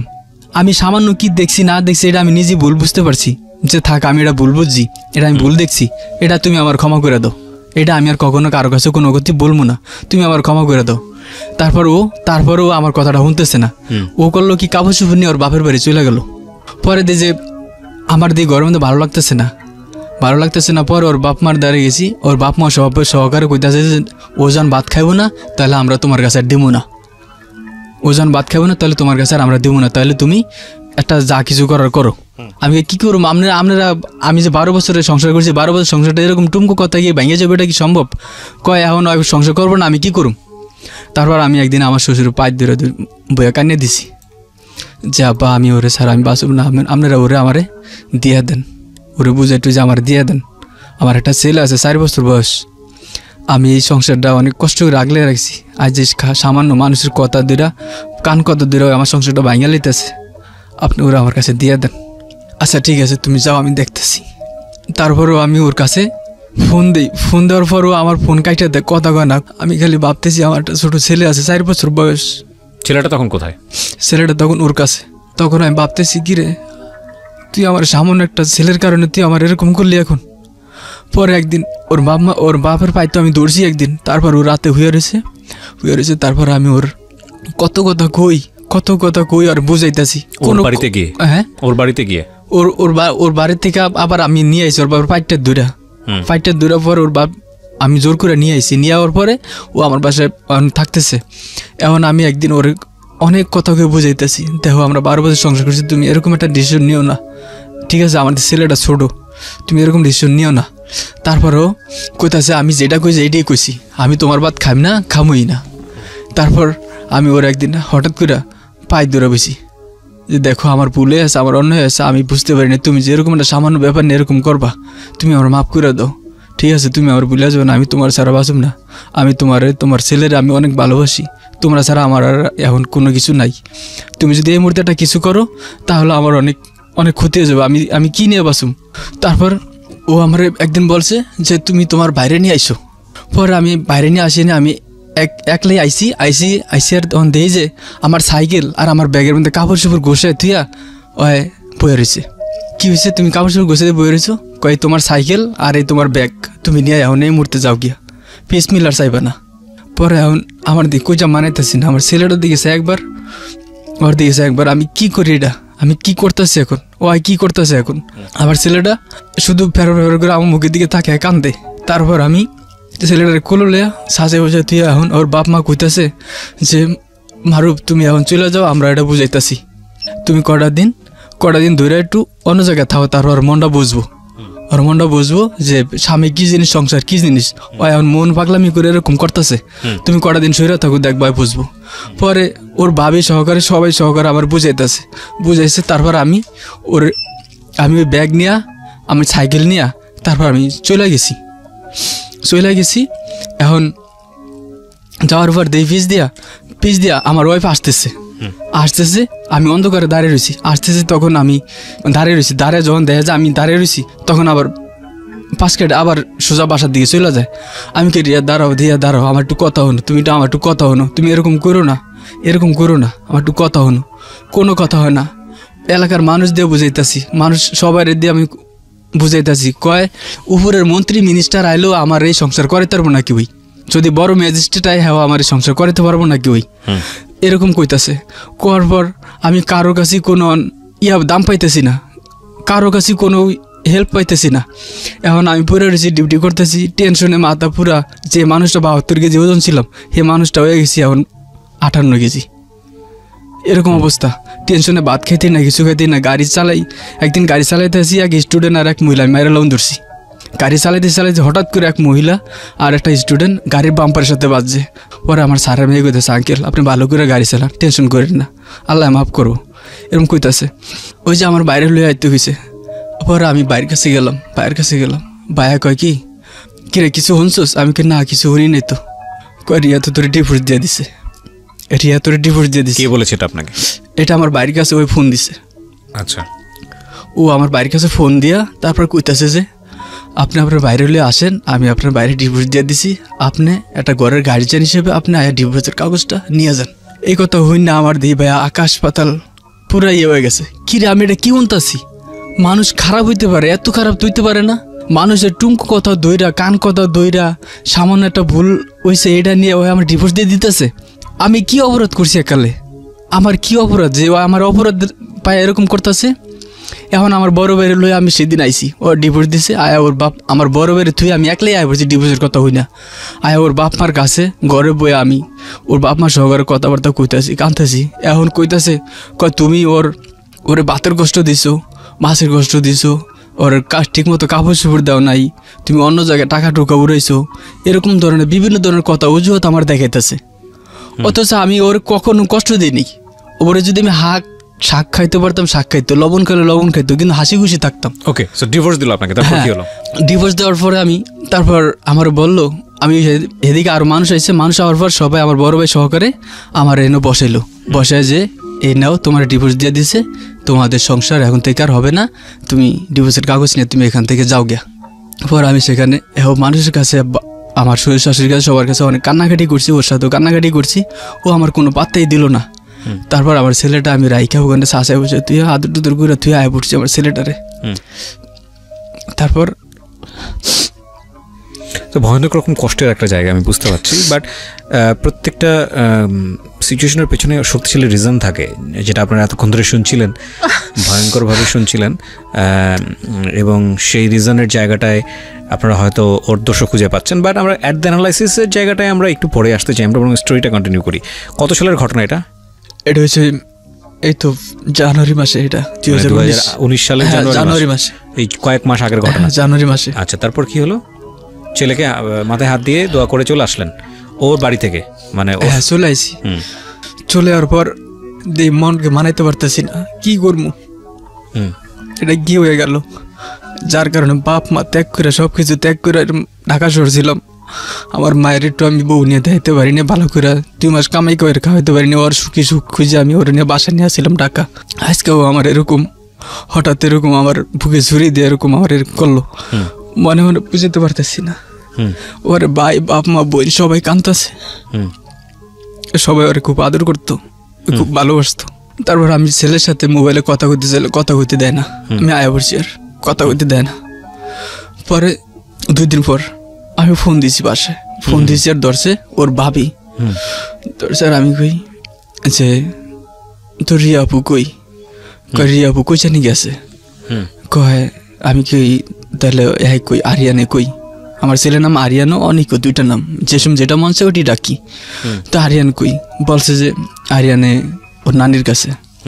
এখন ওরা কইছে যে তুমি যাও কয়টা দিন দেখো, তারপর আমরা এটা বুঝে শুনে ওরে ডিভোর্সের পরে। হ্যাঁ, ডিভোর্সের পরে কয়টা দিন, ডিভোর্সের তো 3 মাস 10 দিন সময় থাকে কোর্ট থেকে দেয়, তাহলে তুমি কয়টা দিন সময় নাও, ওরা আমরা বুঝাইতেছি। পরে ওর বাপের আমি ফোন দিছি আর যে আব্বা ও এরকম করছে, যাও, এটা কোনো সমস্যা না, আপনারা যদি একটু বুঝান শোনান তাহলে ঠিক হয়ে যাবো, আমরা সংসারটা আগের মতো করতে পারবো, সংসারটা ভাঙেন না, আপনারা ভাঙেন না সংসারটা। আমার একটা ছেলে আছে 4.5 বছর বয়স, আপনাকে একটা নাতি, আমি আপনার দ্বারা 12 বছর আসিল, আপনার একটা মায়া আছে, আমারও আপনার প্রতি একটা মায়া আছে, আমরা এই সংসারটা ভাঙেন না। হ্যাঁ, সংসার কত বছর? এটা 12 বছর হয়ে গেছে আমাদের সংসার। 12 বছর? জি, 2008 আমি বিয়ে করছি। তারপরে এরা কইতাছে আচ্ছা ঠিক আছে তুমি ধৈর্য ধরো, তুমি কাইনো না, তুমি দুজো ধরো। আমি যার কাছে ফোন দিই, যার কাছে ফোন দিয়ে খালি কান্দি, ওর জন্য খালি কান্দি যে ও এটা কেন করলো। ওরা আমি আগের থেকে এখন বেশি ভালোবাসতে, এখন আরো বেশি ভালোবাসা এখন ওর প্রতি আরো আমার বাইরে গেছে, মায়া বাইরে গেছে। তারপর আমি ডিউটিতে গেছি, এখন গাড়ি চালায় আমি আইতেছি, আমার বড় ভাই ফোন দিছে, কয় যে রিয়া কোথায় আছে তুই জানতে পারোস? আমি কই রিয়া তো ইয়াদ গেছে ওর বাইরের বাসায় গেছে। পরে কয় না রিয়া তো বাসায় নাই। কেন? কয় গ্রামের তো আমার খবর হয়েছে আয়ুব আলী রিয়ারে নিয়া দেশে চলে আইছে। আচ্ছা, তার মানে ফাইনালি আয়ুব আলীর কাছেই? হ্যাঁ, কিন্তু আয়ুব আলীর সাথে ওর সাথে যে এত গভীর সম্পর্ক এটা কিন্তু আমরা কেউই জানতাম না। আমি যা দেখছি ও ঢুকি বাসায়, তারপর আমি বাসা আলাদা করে লেছি এই পর্যন্তই। তার ওর সাথে যোগাযোগ করে না কি করে এটি আমি কিচ্ছু জানি না, কিছু বুঝি না, কারণ আমার তো বাসা থেকে বাইর করে দিছে, এই জন্য আমি কিছু বুঝতে পারিনি। আমি কে ভাই আমি বিশ্বাস করি না, রিয়া যায় পড়বো। তারপর আমি ফোন দিছি আর কয় কি কয় ও বাইরের বাসায় গেছে, খালি বাইরের বাসা করতেছে। পর আমি করলাম আমার সাইকেল দিয়ে আবার এই মোহাম্মদপুর গেছি, ধানমন্ডি থেকে মোহাম্মদপুর গেছি।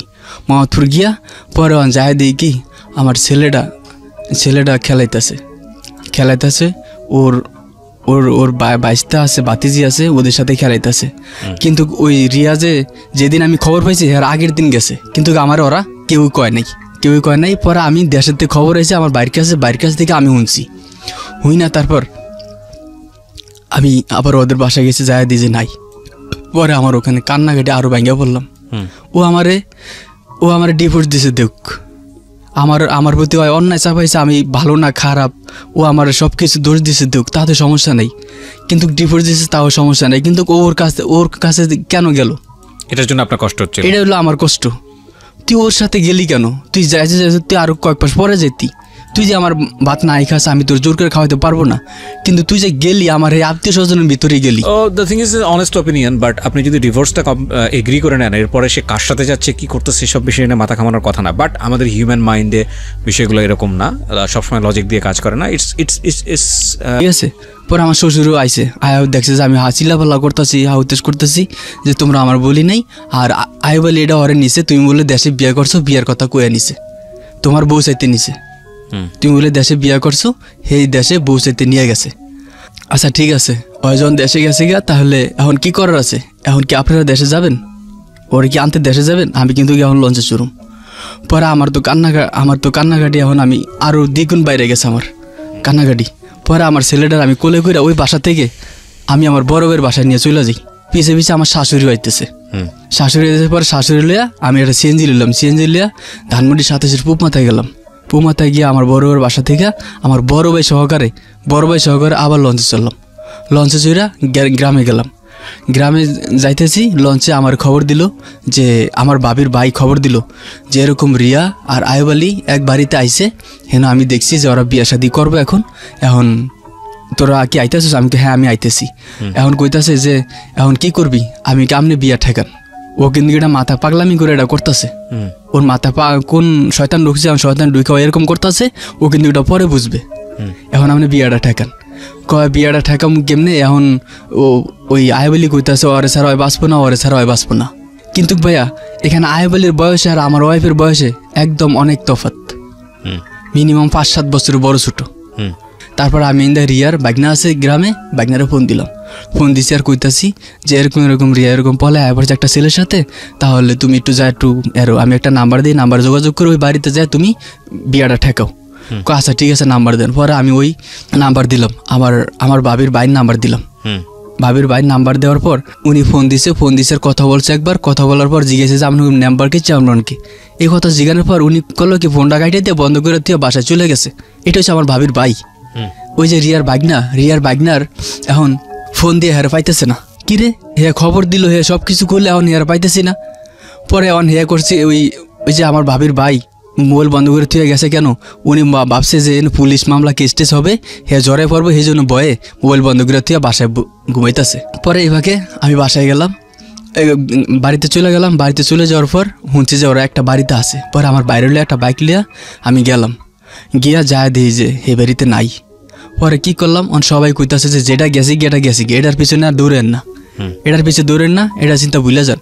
এভাবে কিন্তু আমি আমার শাশুড়ি আর আমার বড় ভাই আমার ছেলে নিয়ে দেশে চলে গেছি। তারপরে গিয়ে আর কি আমরা খোঁজাখুঁজি করলাম, আর আমার ছেলে তো আমার সাথেই আছে এখন, ঠিক আছে। এখন আমার ভাই কইতাছে যেটা গেছে, এখন ভাই এটা নিয়ে তুই মাথা ঘামাইস না, যা গেছে, এখন এটা বাদ দে। এখন আমার শাশুড়ি আমার বাড়িতে, এখন আমার বড় ভাই কইতাছে যে আমার এটা মা ওই, এটা আমার মা ভাই, কেউ কোনো আলগা কথা, কেউ কোনো খারাপ কথা বলবা না, এ আগে যেরম ছিল এখন এরম থাকবো, তোমরা এটা কিন্তু করবা না। এখন এর মধ্যে শুনতাছি যে ওই যে আয়েব আলী আমাদের বাসায় যে যখন থাকতো, তখন ওর বাপ মা নাকি ওর কাছ থেকে 3 লাখ টাকা নিছে, 3 ভরি স্বর্ণ নিছে।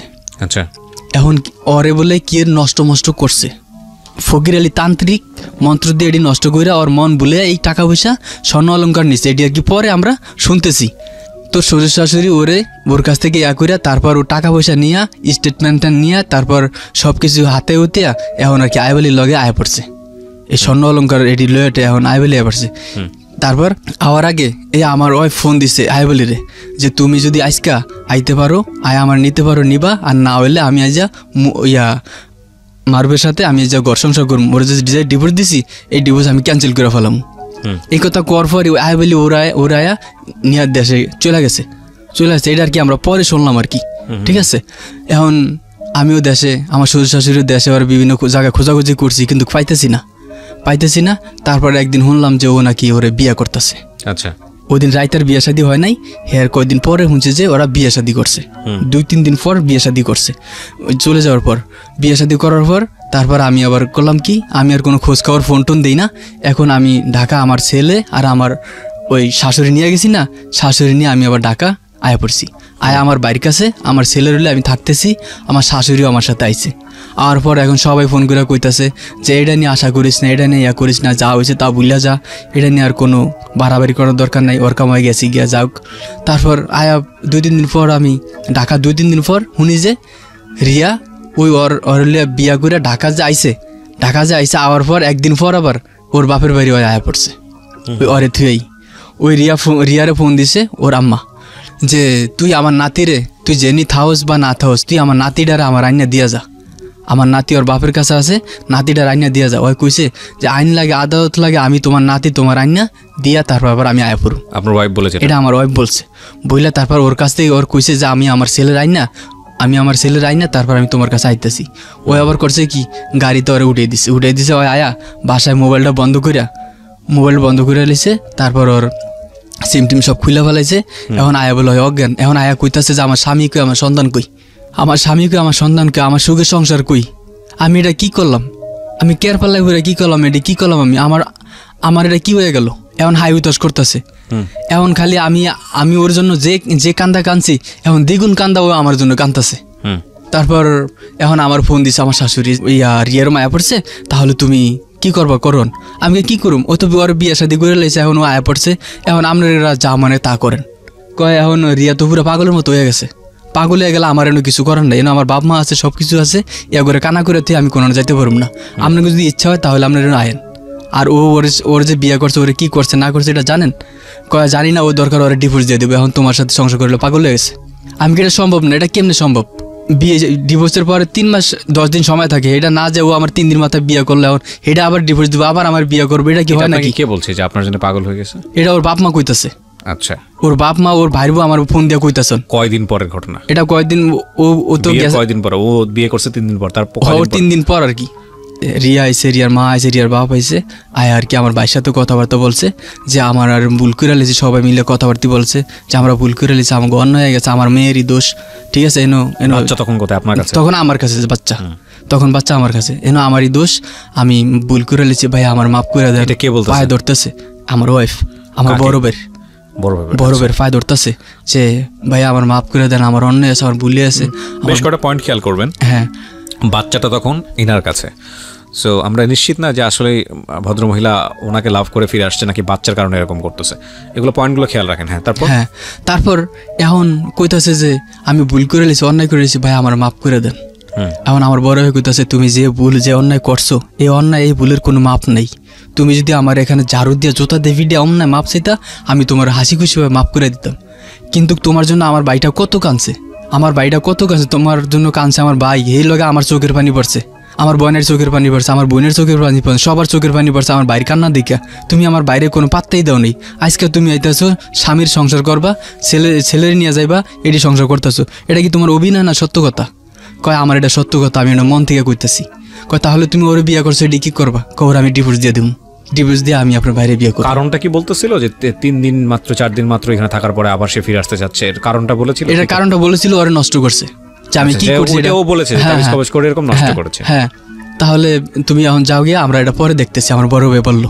পরে ওরা চলে গেছে, চলে যাওয়ার পর আমি আমার ছেলে কিন্তু আর আমি দেইনি ওগরে আমি আমার ছেলে দিইনি, আমার ছেলে আমার কাছে রাখিয়ে দিছি। দেওয়ার পর আমি ডিউটিতে গেছি, ডিউটিতে যাওয়ার পর 12টার সময় আমার ফোন দিয়ে আমার বড় ভাই কইতাছে যে আরিয়ানরে দেখতেছি না। কেন? আরিয়ান গেটের সামনে আসলে এই ফাঁকে ওরা দেখতেছি না, ওরা মনে নিয়ে গেছে ওরা চুরি করে। পরে আমি করলাম কি, সেখান থেকে আমার আবার গাড়ি ছিল, গাড়ি দিয়ে আমি আবার এই মোহাম্মদপুর চলে গেছি, আমার শ্বশুর বাড়ি চলে গেছি। চলে যাওয়া যায় দিয়ে যে আমার ছেলে ও কাছে ওরা চুরি করে যায়, নিয়ে এসে সিএনজি দিয়া, কাউরে কোনো কথা বলে নেই। আমার ছেলে গেটের সামনে যায়, ওই চারিদিকে চাইতেছে, দেখছে যে ওর আম্মু আর ওর নানা আইসে, পরে ডাক দিছে চলে আইসে ওরা। পরে আমি যা কইলাম যে আপনারা যে চুরি ওর এরকম করে নিয়ে আইসেন, আপনারা এটা ঠিক করছেন? পরে কয়টা ঠিক করছি, ভালো ঠিক করছি এটা। ওর বাপে কইতাছে, ওর বাপে আমার কইতাছে তুই তো শুধু একটা গাদ্দার, আমার কইতাছে তুই আমার করে হেন নিয়ে মানুষের দিয়ে অপমানি করাইতাছোস। আচ্ছা আমি অপমানি করাইলাম কি আপনি করে? আপনার মেয়ে অন্যায় করছে, এখন 2-4-5 জনের তো এটা ভুল করছে, এটা তো কথা কইবি, এটা তো আমি ওনাদের শিখিয়ে দিই। এখন আমি গাদ্দারি করলাম কি? তারপর এখন কি করবো এখন এদিকে করে বুঝে টুঝে আমি আয়া পড়ছি। এখন কইতাছে যে সোনি তোমার এরকম এখন ঘর সংসার করবো, তাহলে তুমি এখন বিয়ে শাদি করো, আমার বলতেছে। এখন আমার সবাই কইতাছে, বাপ মা সবাই কইতাছে যে তোর ছেলের মুখটার দিকে ছায়া, এখন তুই কি করবি কর। এখন আমার 4.5 বছর ছিল, ওই বিয়ে করছে স্বামী ভাইবো, আমিও বিয়ে করলে বউ পাবো, কিন্তু আমার ছেলেটার কি অবস্থা হবে? এখন ছেলের মুখ দিক দিয়ে তাকে এখন আমার এই বউ মাইনে নিতে হবে, কিছু করার নেই। এখন সবাই আমার এরকম একটা কথা কইতাছে যে এটা এখন কি করবি তোর প্রতি সব। পরে আমি ভাবলাম যে আমার ছেলেটা তো আমি খুব ভালোবাসি, আমার ছেলেটা এতিম হয়ে যাক, আমি এটা চাই না। আমার ছেলেটা আবার আরেকটা মানুষের সাথে ইয়া করবো এসব, ঠিক আছে। এখন এটা চিন্তা ভাবনা করলাম, করার পর আমি তারে আবার নতুন করে আমি আবার নিতে চাচ্ছি আর কি। নিতে চাচ্ছি বলতে এখন কইতাছে যে তুমি ওর বিয়ে করা লাগবে, বিয়ে করতে হবে, হ্যাঁ নতুন করে বিয়ে করতে হবে। তারপর আমি ওরে আবার নতুন করে বিয়ে করলাম আবার, হ্যাঁ নতুন করে বিয়ে করছি। রিয়াকে বিয়ে করার পরে কি হলো? রিয়াকে নিয়ে আসলেন আপনি আপনার বাড়িতে? হ্যাঁ, রিয়াকে বিয়ে করার পর এখন রিয়া ওদের বাড়িতেই আছে, আসে নাই আপনার কাছে? এখনো আমার কাছে আসেনি, আমি এখনো যাইনি। আর আমি যে বিয়ে করছি এটা আমি এখনো আমার বাপ মা কাউরে জানাইনি। এটা আমি কেন জানাননি? জানাই নাই, হেয়ারা একটু এখানে দেখতেছে, স্বাভাবিক আপনাকে তারা সাপোর্ট দিত না, সেই কারণে আপনি বিয়েটা করেন। হ্যাঁ, আমার সাপোর্ট দিতে পারবো না, যে তুই বারবার ভুল করস কেন, তুই জানোস না শুনোস না। এরপরে ওই ছেলেটা বলে 3 লাখ টাকা দিছে তোর শ্বশুরের শাশুড়িরে, স্বর্ণ অলংকার দিছে, এটির যদি এফেক্ট পড়ে তোর উপর তাহলে তুই কি করবি? এটা আর কি আমার বলতেছে, ঠিক আছে। কারণে তারা আপনার ফ্যামিলি সাপোর্ট করতে না, বিষয়টা আপনি গোপন রেখেছেন। হ্যাঁ, এটা আমি গোপন রাখছি। এখন রিয়া কি চাই? এখন রিয়া চাই সংসার করতে আগের মতো। তো ঠিক আছে, রিয়াকে আপনি নিয়ে আসেন আপনার কাছে, সমস্যা কোথায়? এখন ভাইয়া সংসার তো আমার ছেলেটার দিক থেকে আমি চাইতেছি, হ্যাঁ আমার ছেলের ভবিষ্যতের দিকে তাকে আমি চাইতেছি। হ্যাঁ তো চাচ্ছেন তো, 4 বছর বয়স আমার ছেলেটা, সমস্যা কোথায়? এখন সমস্যা আমার বাপ মা আর কি, ভাই এত বড় একটা অন্যায় করছে, এটা মানতে চায় না। এখন এলাকার মানুষ বলতেছে ডেফিনেটলি আপনাদের এই বিষয়টা নিয়ে পরবর্তীতে আপনারা যখন কোনো ঝামেলা করবেন আপনাদের ফ্যামিলি সাপোর্ট দিবে না। আমার বড় ভাই কইছে যে এই মেয়ে যদি তুই আনোস, আমরা ভাই তোরে তেজ করে দেবো, জায়গা জমিন কিছুই পাবি না, বাপ মা সব ইয়া করে দেবে। আমি তো সেটা জানি, ঠিক আছে, সেটা জানি, এরকম ধরনের আমার কথা কইছে। কারণ তারা আতঙ্কিত, আপনার জীবনে এরকম ঘটনা আবারও ঘটবে এই মেয়েটাকে নিয়ে, এই কারণে আতঙ্কিত। খুব স্বাভাবিক, কারণ জায়গা থেকে ডিসিশন নেওয়াটা খুব সহজ, কারণ তারা তো ইমোশনাল না। আর আপনার জায়গা থেকে ডিসিশন নেওয়াটা সহজ ছিল না, কারণ আপনি একটা পুত্র সন্তানের পিতা। আমার ছেলেটা দেখি তাকে এই মহিলার সঙ্গে আপনি 12 বছর যাবত সংসার করেছেন, ভালোবেসে তাকে বিয়ে করেছেন। It's not an easy task. আমরা জানি যে প্রেম বিয়ের পরে অন্যদিকে চলে যায়, অন্যদিকে বলতে এটা ডাইভার্ট হয়ে যায়। ডাইভার্ট ঠিক না, আমি বলতে চাচ্ছি যে মাধ্যমটা চেঞ্জ করে, কীরকম অবস্থার রূপ পরিবর্তন হয়। ভালোবাসাটা থাকে, ভালোবাসাটা দায়িত্বের মধ্যে ডাইভার্ট করে। এই মানুষটাকে আপনি হয়তো ওইভাবে ফিল করেন না যে পাশাপাশি আছে, কিন্তু যখন ওই মানুষটা আপনার পাশে থাকবে না, তখন দেখবেন যে আপনি অনেক কিছুই নাই, পুরো দুনিয়াটাই ফাঁকা ফাঁকা লাগছে। So this is love, this is actually লাভ। এখানে আপনার এই গল্পটা থেকে আমি পুরোপুরি শুনলাম, তো আমার কাছে কখনো মনে হচ্ছিল যে আজকের এই গল্পটা আমি কেন প্রচার করছি, কোনো রিজন নাই, অকারণেই, কারণ গল্পের মধ্যে কোনো আপস অ্যান্ড ডাউন নাই। বাট শেষের দিকে এসে এই 5-7টা মিনিট আমার কাছে মনে হলো যে ইটস আ গ্রেট লেসন। এই ছেলের সামনে একটা অনেক বড় যেই ব্যাপার এখানে থেকে শেখার মতো, সেটা হলো যে 2-3টা জায়গা আছে। আমি প্রথম জায়গাটার যেটা আমার কাছে মনে হয়েছে which is very very important, সেটা হলো কোনো সম্পর্কেই আসলে না গ্যারান্টেড না, লাইফ লং গ্যারান্টেড না। যে 12 বছর যাবৎ সংসার করছেন বা একটা মানুষকে আপনি আছেন এই মানুষটার সঙ্গে, তার মানে এই মানুষটার জীবনে আর অন্য কোনো মানুষ আসবে না, কিংবা এই মানুষটা আপনাকে ছেড়ে চলে যেতে পারবে না। হ্যাঁ, এখানে মাঝখানে যে বিষয়টা এসছে কজ হিসেবে দেখেছে তাবিজ কজ বা কুফরি। আপনি যদি ধর্মীয় বিশ্বাসী হন তাহলে এটা আপনাকে মানতে হবে যে কুফরি করে অনেক কিছু করা যায়। তো আমি যেহেতু ওই জায়গাটায় একজন ধর্মবিশ্বাসী মানুষ, আমি আর 1 মিনিট কথা বলবো, আমি সেই জায়গাটাতে আপনাকে দিব ফ্লোর, সেই জায়গাটা থেকে আমি বিশ্বাস করি যে হ্যাঁ ঠিক আছে, এটা হয়তো বা সম্ভব হয়েছে। কিন্তু আগের বিষয়গুলো আপনি কি বলবেন, যেটা আপনি ওনার হাজব্যান্ড যেটা বলছিল আমাদেরকে যে মারুফ, যে উনি নিজের চোখে দেখেছেন যে কারণে বাসা চেঞ্জ করে ফেললেন, আলিনাকার কি যেন নাম ওনার, আয়ুবের সঙ্গে এরকম ব্যাপার, তো যে কারণে বাসায় চেঞ্জ করে ফেললেন, তারপরে আবার বিয়ে করে ঠিক ওদিকেই চলে গেল। তো আমি যেটা মনে করি সবচেয়ে বড় ভুল সিদ্ধান্ত ছিল যে আমি যেহেতু বাসার মধ্যে থাকি না, সুতরাং এখানে একটা প্রাপ্তবয়স্ক ছেলেকে আমি বাসায় কেন আমার ওয়াইফের বাসা থাকতে দিব, এটা ছিল হাজব্যান্ডের জায়গা থেকে একটা বড় ভুল। নাম্বার 2 যেটা, সেটা হচ্ছে আরেকটা বড় ভুল, স্ত্রী থাকা অবস্থায় সে অন্য একটা মেয়ের প্রতি ফল ইন হয়েছে, মাইমুনা, এবং সে সম্পর্ক থেকে সে বের হয়ে এসেছে, কিন্তু এটা মনে করার কোনো কারণ নাই যে স্ত্রী সেটাতে কষ্ট পায়নি। সুতরাং ভুলের জায়গায় যদি বলেন তাহলে ভুলের জায়গাটা দুটো জায়গায় খুব মারাত্মক রকমের ভুল করেছে মারুফ। কিন্তু আপনার ফ্যামিলি কি এই দুটো বিষয় জানে, যে দুটো বিষয়ের কথা আমি বললাম, যে আপনার যে ভুলের বিষয়টা, এটা কি জানে? আমার ভুলের বিষয়টা যে আমি ওর বাসায় রাখছি এটা কিন্তু জানে, সবাই আমার কইতাছে এটা জানে। তার আগে মাইমুনার সাথে যে সম্পর্ক এটা জানে না, এটা জানে না। তাহলে জানলে আমার মনে হয় যে ওরা আপনার ওয়াইফের প্রতি যে পরিমাণ খড়গহস্ত হয়েছে, যেই পরিমাণ আপনাকে নিয়ে ওরা সিদ্ধান্ত নিয়ে ফেলেছে আপনার ওয়াইফ নিয়ে, আমার মনে হয় না যে আপনার পিছে তারা যদি লজিক্যালি মানুষ হতো তাহলে এতটা সিদ্ধান্ত, মানে টাফ সিদ্ধান্ত নিত। কজ আপনার ভাই আপনার কান্নাটাকে দেখেছে, কিন্তু সেই সময় আপনার ওয়াইফের কান্নাটা তো আপনার ভাই দেখেনি না, তাই না? তো নিউট্রাল জায়গা থেকে সিদ্ধান্ত নেওয়াটা খুব জরুরি। আমাদের একটা ভয়ানক রকমের ভুল হয়ে যায় যে স্বামী স্ত্রীর ঝগড়ার সময় বা হাজব্যান্ড ওয়াইফের যেই ক্ল্যাশগুলো, সেই সময়ে তাদের নিকটাত্মীয়রা কোনো একটা পক্ষ নিয়ে নেয়। এটা হচ্ছে সবচেয়ে বড় ভুল। আজকে যারা শুনছেন তাদের প্রতি আমার বিনীত রিকোয়েস্ট থাকবে, আপনাদের ঘরের যদি মেয়ে হয় কিংবা আপনাদের ঘরের যদি ছেলে হয়, ধরেন আপনারা অন্য একটা পরিবার থেকে বিয়ে করে একটা মেয়ে নিয়ে আসছেন ঘরে, কিংবা আপনার ছেলেকে অন্য ঘরে বিয়ে দিয়েছেন, আমি যেটাই বলি না কেন, ভাইস ভার্সা, এদের মধ্যে কোনো সমস্যা হলে, হাজব্যান্ড ওয়াইফের মধ্যে কোনো সমস্যা হলে ভুলেও একদম এক্সট্রিম পর্যায়ে না যাওয়া পর্যন্ত, ইভেন আপনারা যখন দেখলেন যে এক্সট্রিম, কখন বুঝতে পারবেন লংজিটিভিটি, লাইক কোনো একটা ডিসিশন নিয়ে ওদের মধ্যে প্রবলেম হচ্ছে এবং এই প্রবলেমটা 1 দিন 2 দিনের প্রবলেম না, এটা সমস্যার সমাধান হয় না, এই প্রবলেম নিয়ে তারা 2, 4, 6 মাস প্রায় বছরের কাছাকাছি চলে গেছে, দুজনের মুখ দেখে না এবং এটা খুব ভয়ানক আকারে ধারণ করেছে এবং এটা সমাধান হচ্ছে না। তার আগ পর্যন্ত কখনোই ভুল করেই আমার মনে হয় না এই দুইজনের কোনো একজনের পক্ষ আপনারা নেবেন। সবচেয়ে বড় ভুলটা সেখানেই হয় যখন দেখা যায় ছেলে পক্ষের লোকজন এই হাজব্যান্ড আর ওয়াইফের মধ্যে ক্ল্যাশ নিয়ে প্রথমে ছেলে পক্ষ নিয়ে নিয়েছে, মেয়ে পক্ষের লোকজন একটু পরে দেখা গেল যে ছেলের দেখা দেখি সে ছেলের পক্ষ নিয়েছে, বা মেয়েটা আগে পক্ষ নিয়েছে পরে ছেলেটা, এবং হয় কি দুটো পরিবার মুখোমুখি হয়ে যায়। অ্যান্ড ম্যাক্সিমাম ক্ষেত্রে যে জিনিসটা হয় যে এই হাজব্যান্ড ওয়াইফের মধ্যে বন্ডেজটা আগের জায়গায় ফিরে আসে, কিন্তু এই দুইটা ফ্যামিলির মধ্যে যে দূরত্বটা তৈরি হয় এই দূরত্বটা আর কখনোই ঘোচে না। এটার কারণে এই পরিবারটা, মানে এই হাজব্যান্ড ওয়াইফ, এরা কিন্তু ভয়ঙ্কর রকমের কষ্ট পায়, দুইটা জায়গা থেকেই ভয়ঙ্কর রকমের কষ্ট পায়। এবং আমার মনে হয় এখানে সবচেয়ে ম্যাচিউর একটা হওয়া উচিত, বিশেষ করে যারা অভিজ্ঞ আছেন, যারা বয়োজ্যেষ্ঠ আছেন, তাদের এই জিনিসগুলোকে এসকেপ করা উচিত। ঠিক আছে, তোমাদের প্রবলেম তোমরা মিটিগেট করার চেষ্টা করো, বাকি তো আমাদের জায়গায় পরে আসো, আমরা অভিভাবক যারা আছি আমাদের জায়গাটা পরে আসো। তোমরা যদি একেবারেই সিদ্ধান্ত নিয়ে থাকো যে ফাইন তোমরা একসাথে থাকবা না, এটা একদম এক্সট্রিম লেভেলের সিদ্ধান্ত। তো ওই সিদ্ধান্তের জন্য আমাদের জানি রাষ্ট্রীয়ভাবে একটা নিয়ম নীতি আছে, ধর্মীয়ভাবেও একটা নিয়ম নীতি আছে, ফাইন। ওই সিদ্ধান্ত ফেস করার সময় ঠিক আছে আমরা দুটো ফ্যামিলি বসে মিউচুয়ালি একটা ডিসিশন নিব। কিন্তু আনফর্চুনেটলি আর ফর্চুনেটলি যাই বলি না কেন, আমরা আসলে এতটাই বেশি কলহপ্রিয় জাতি, ক্যাচাল ঝগড়াঝাটি এত বেশি পছন্দ করি, দুনিয়ার সমস্ত জিনিস সাইড করে দিতে পারি, কোনো জায়গায় ঝগড়া হলে সেটা দাঁড়ায় দেখা থেকে শুরু করে ওই জায়গায় নিজেকে ইনভলভ করা থেকে শুরু করে, এত কলহপ্রিয় জাতি আমরা। এবং দেখবেন যে এদের মধ্যে যখন ঝামেলাটা তৈরি হচ্ছে তখন পরিবার সেখানে ইনভলভ হয়ে যায়। সবচেয়ে বড় সর্বনাশটা কিন্তু সেটাই হয়। এর ক্ষেত্রে যে জিনিসটা হয়েছে সেম, এটা হলো একটা নাম্বার। আরেকটা বিষয় যেটা আমি বলি, যে হাজব্যান্ড ওয়াইফের ক্ষেত্রে বড় ভুলটা হচ্ছিল এই মারুফের নিজের। এখন ওনার ওয়াইফ ফিরে আসতে চেয়েছে, ফাইন, আলহামদুলিল্লাহ, যেটা ঘটেছে, ওয়াইফকে ফিরে পেয়েছে, সংসার করুক। এখন সেই জায়গাটায় এর সবচেয়ে বড় কনফিউশনের জায়গা যেটা হচ্ছে যে ও আসলে ওয়াইফকে নিয়ে সংসার করবে কি করবে না, কারণ ও নিজের যেই শক্ত ভিত্তির জায়গাটা, সেই শক্ত ভিত্তির জায়গাটা অনেকখানি নরম হয়ে গেছে। সেটা হলো ওর ফ্যামিলি ব্যাকআপটা ওকে দিবে না, ওকে শেল্টার দিবে না, ওকে এটা দিবে না, ওটা দিবে না, এবং সেই জায়গায় ও কী করবে?